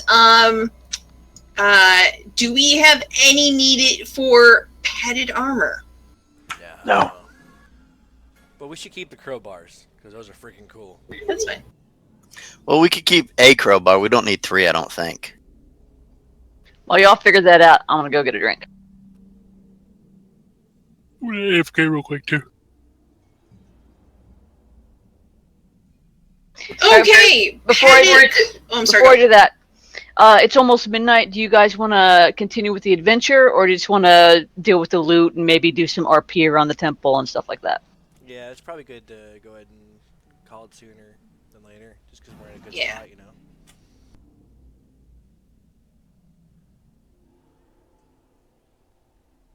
But yeah, go ahead and deal with the loot. Okay. Padded clubs. Do we want to give those up to these fine people in favor for our much better weapons? Yeah, probably. Yeah, I'm all about giving them the armor that we're not going to wear, or the clubs we're not going to use. Yeah, because that's just crap taking up space.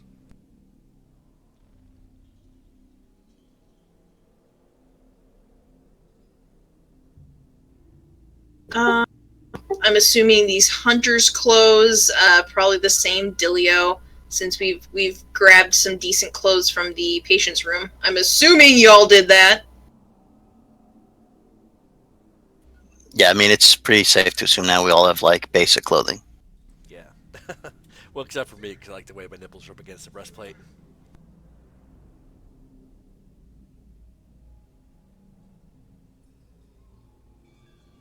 Chain shirt.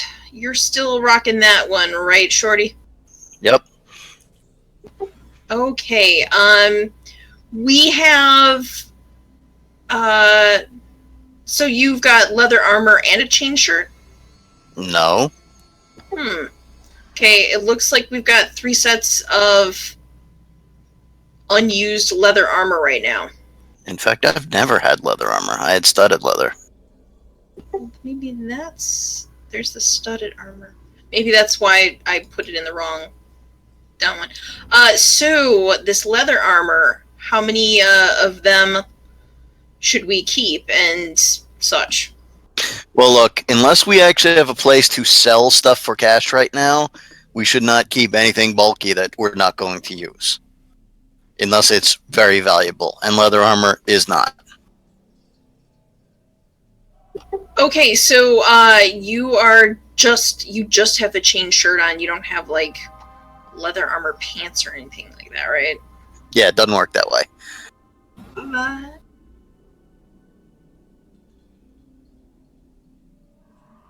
Just a chain shirt, thigh highs, and a thong. Pretty has got the light mace. Are you still gonna be rocking the mace and the glaive? No, I don't want the mace no more. Okay, does anybody want the mace? I have a light hammer, so I think they're about the same. Pretty much. The only thing is, dude, the mace, like, the glaive is reach, and if you get stuck where you're, like, adjacent and have to fight... Yeah, that sucks, then I'll just have to deal with it. 5-foot step back then. Alright. Hand axe, I'm assuming, is going back to the guards. Shorty, that was something you were carrying. Yeah, it's not worth anything, so we don't need it.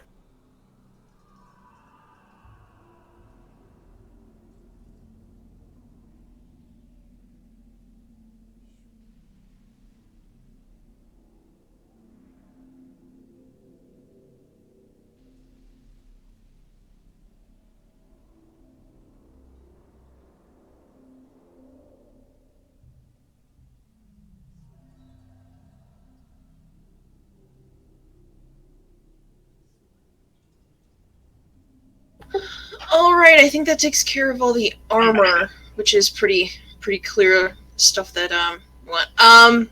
So... We have stuff that would be traditionally vendor trash. And the small stuff like jewelry, obviously, hey, let's keep that. But on the other hand, we've got like a pair of red boots, which while I'm sure are fabulous, unless anybody actively wants to wear them, do we want to carry them around? Were they magic or not? Ooh, that's a good call. I think that was before we were actively doing that. No. But yeah, apparently no, they're not. So they're just 20 gold, awesome boots. Oh, if they're worth 20 gold, then keep them. That means they're more valuable than regular boots. Plus, you can carry them around on someone's feet. Well, then I am wearing some fabulous ass boots. The pearls, okay, yeah, those are still, that's light stuff carry. We've got a lot of potions and that kind of stuff, and they're all super useful. At the same point,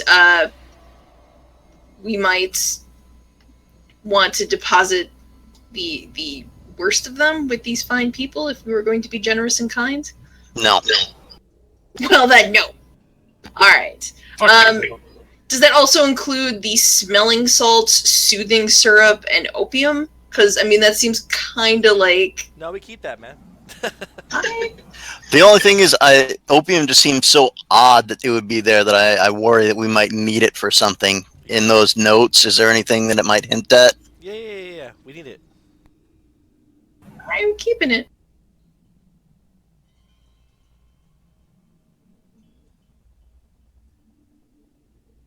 Crowbars, yeah, we'll keep one.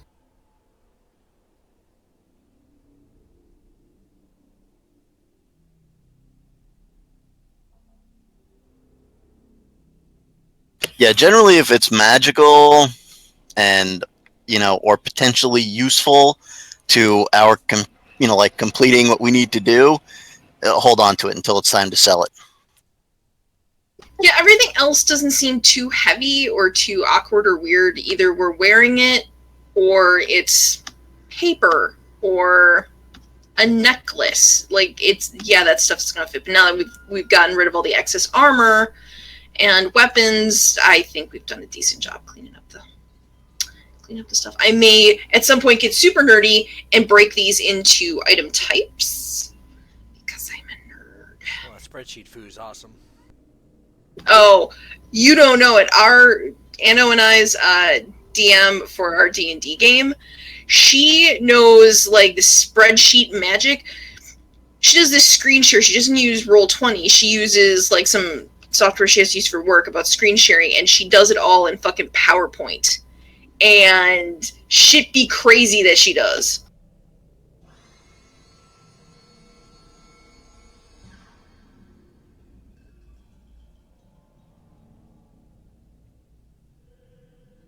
So once we were done with the gear, did we want to RP with the boy and see what the Shadow Lantern business is about? I bet he's napping. So, kind of stuck there. No, I have other people I could talk to the kid. Preferably someone like not likely to scare him, like myself, or maybe Grumpy. I don't know. Maybe the nice lady. Yeah, I'll totes do that. I was just getting this shit taken care of. Hey, we're great with kids. You saw what we did with those fetuses.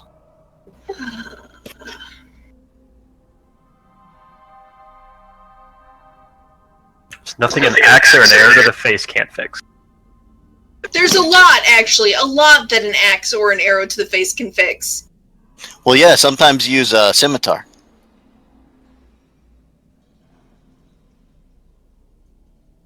I can't even with you guys right now. Can't even. Well, they were all bad. They were all bad. Now I'm getting the urge to watch True Lies. So now I go over to the nurse and you know, Do I it dig in. before your horse gets tired. I go over to the nurse and I dig in the pack and I take out one of her soothing syrups because it's fucking cough syrup and whatever. And I give it to her and I say, your map really helped us out there. And we brought back some supplies. You know, we've been giving some stuff to the guards, and we found this, and we think it might, you know, it could be useful for helping quiet down your patient here. Oh, why, thank you so much. So I have to ask, your charge here. You said that his brother was dead. Oh, no. You said he was gone. No, my charge here, it's his sister who died like 15 years ago. But he hallucinates.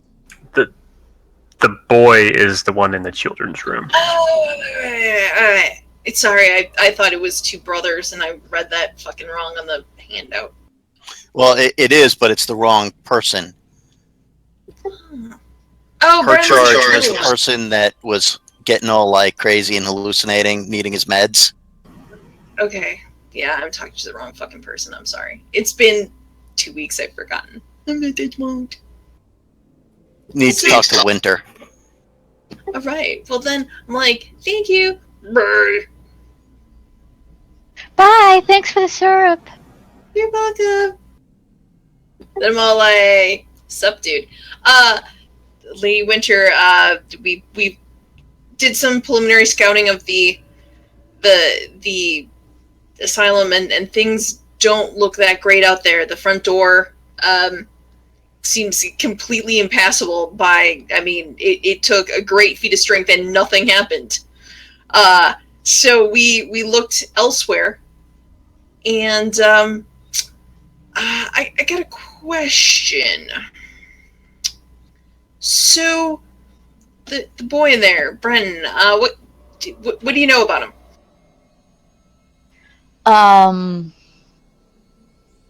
Well, he seems like a good kid. I don't know why he was here in the asylum. He He seems disturbed. Other people told me that his brother was here at the asylum with him as well, but he's not here with us in the chapel.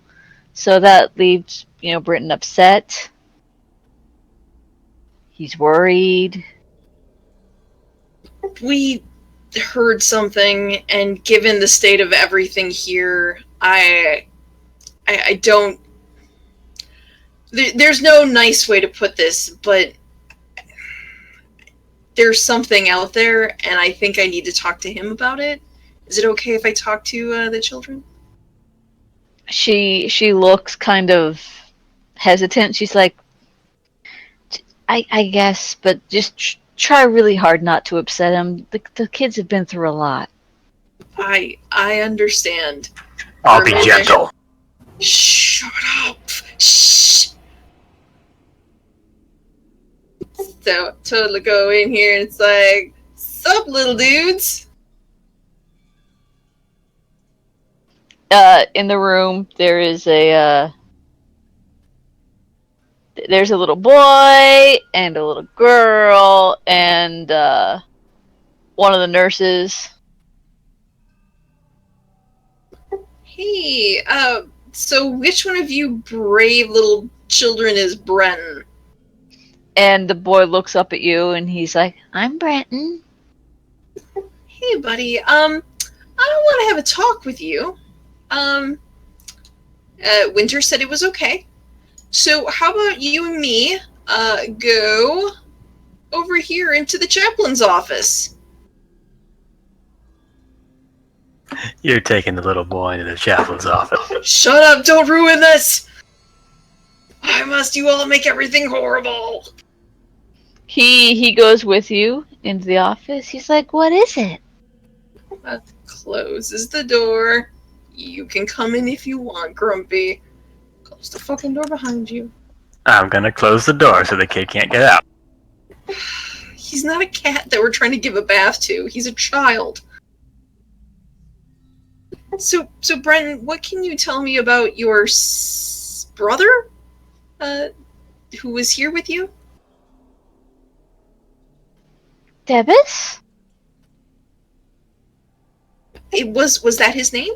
Did you find him? Oh, no, honey. We were out there, and, I had some questions, and I thought maybe you could help me answer them. Okay, I'll try. A side note, Sani, when you make that voice, it is both terribly adorable and super creepy. So Brenton, what happened to your brother? I don't know. Well, do you know why you're here at this place? What, here at the chapel? You brought me in here from the other room. No, I mean here at this... I'm trying to find the politest way to put this. Here at this school. Kid, you were here being treated for something along with your brother, right? Yeah. What was that? Our mom and dad got killed. Oh, I'm sorry, honey. And we saw it, and it was scary, and it was sad, and they and he starts to cry. Oh, okay. So dirty, dead people are gross and terrifying, but so are tiny, small, crying children. But dipping into my deep reservoirs of bravery, Heidi walks over and kind of just gently kind of pats the kid's head, really kind of awkwardly, like, I saw somebody do this to a dog once. Maybe it'll work. He sniffles and then he gets control of himself. He's like, I'm sorry. I'm sorry. I'm okay. I'm okay. Your brother was having a harder time, wasn't he? He looks at you and he's like, yeah. So when all the bad things started happening here, and you were evacuated here. Did you somehow, you and your brother get separated? Uh-huh. Okay. Was there anything that helped calm him down? Good one. Yeah. What was that, honey? But he had his lantern that was a gift from my mom and dad, and and it was his favorite, and whenever he would have the bad dreams about seeing them die again, if we lit the lantern, he would be okay. Do you know where this lantern is? He sniffles and nods his head.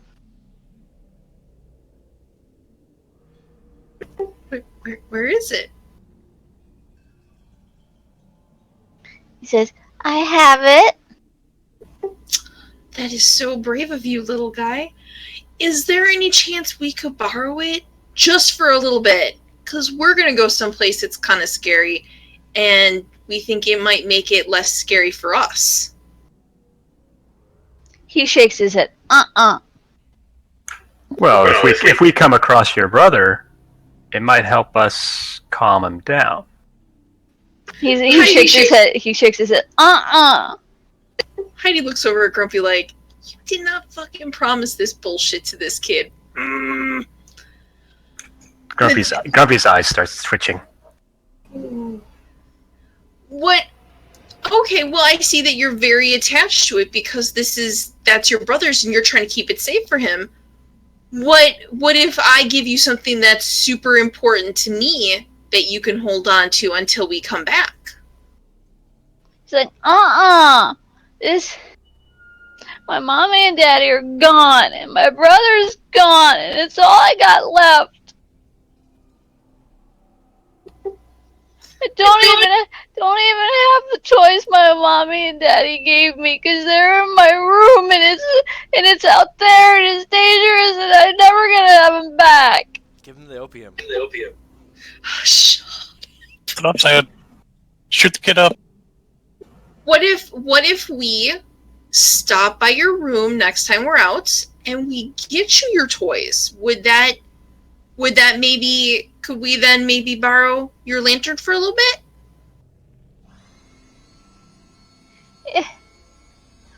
He thinks for a second. He's like, if you bring me my knights that daddy made me, I'll let you borrow the lantern, but you have to bring it back. Okay, we will see what we can do, kiddo. And she really kind of gives him the awkward side hug. I'm sorry we made you cry. We just had some questions, and you know what? You can go back to your little friends, and she digs around in the bag and pulls out Grumpy starts shaking his head, saying no. She pulls out. Then not the trashy novel. No, that's What are you going to give him? A 200 gold necklace? Opium. She pulls out a leather lash, and then she knows what this has been used for, and then she's like, Give him the glow rod, the sun rod, so he'll have a light stick of his own there. see, that's a lot smarter, because I was going to try to do the thing I always do with my smaller nieces and nephews and cousins and stuff, where I take just things in my pocket and try to make them seem magical. I really oversell peppermints. Okay, so then, yeah, I pull out one of our sun rods, and I'm like, oh, look at this. This is a sun rod that does sun rod things that I am sure that somebody more familiar with the canon can explain in far better detail than I can. Sure. Like how there's no reason to give him a sun rod because we're going to go get his toys. We're bribing him right now. So For what? Kiddo, So you could also make a diplomacy check to try and adjust his mood. I could actually, use the things that I have skills in to try to make things better. Exactly. I always forget that stuff because I think that, like, Sani will tell me to make one as opposed to me suggesting I should make one. But you already promised to get him his toys. Yeah, and I can break a fucking promise. He's 5 years old. I can take him in a fight. I don't know about that. Are you sure? Good to start some shit. Start shit, get hit. 11, so I at least don't set him on fire. That would have been my choice. Good job with the not setting the kid on fire. He is still visibly upset. He's not crying or bawling. He's like wiping tears away and he's still sniffling, but he's getting control of himself. Okay, kiddo. Here, we're gonna go look for your toys tomorrow, and and then we can talk again about the lantern, because we might really need to do that, because there's a scary place that we need to go, and we think that's gonna make things a lot less scary for us. Okay. All right, she ruffles his little adorable orphan hair, because all orphans are adorbs, and gives him a little shove towards the rest of the kids. And he goes back to the door into the other room. Now I need a nap after all that hard work.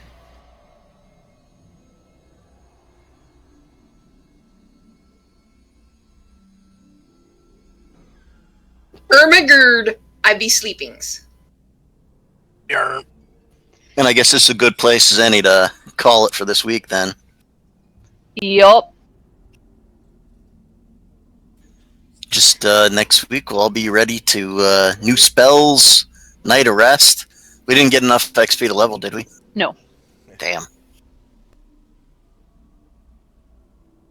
How dare us? Like, how much do we need? Because I can go kill the kid. That's got to be worth a few points. I'll tell you right now, when you get through that room of total darkness, you'll gain a level. We got a bunch of people here, the guards, Winter. They're not worth any XP. It's weird. Because of the mist and shit. Okay, so during the next week, go ahead and look at what feats and spells and such you want, and so that way when we clear that room, you'll be ready to go. Yeah, so go ahead and make up a level 3 version of your character. Don't put it on the character sheet yet, but that way, like, have it written out on paper or something, so that when you get through that room, you can automatically just go, bing, you're level 3. Yeah, because you will get a feat at level 3, so. Okay, I know that you fucking, led us by the nose to look at the journal thing, but I'm really proud with the body and the blood and the stopping that. Yay. Yeah, I told you to read the journal, but you figured out that you had to give her medication all on your own once you read the journal. Mm-hmm. Grumpy hasn't had access to the journal. Well, Neither you know is what? Shorty.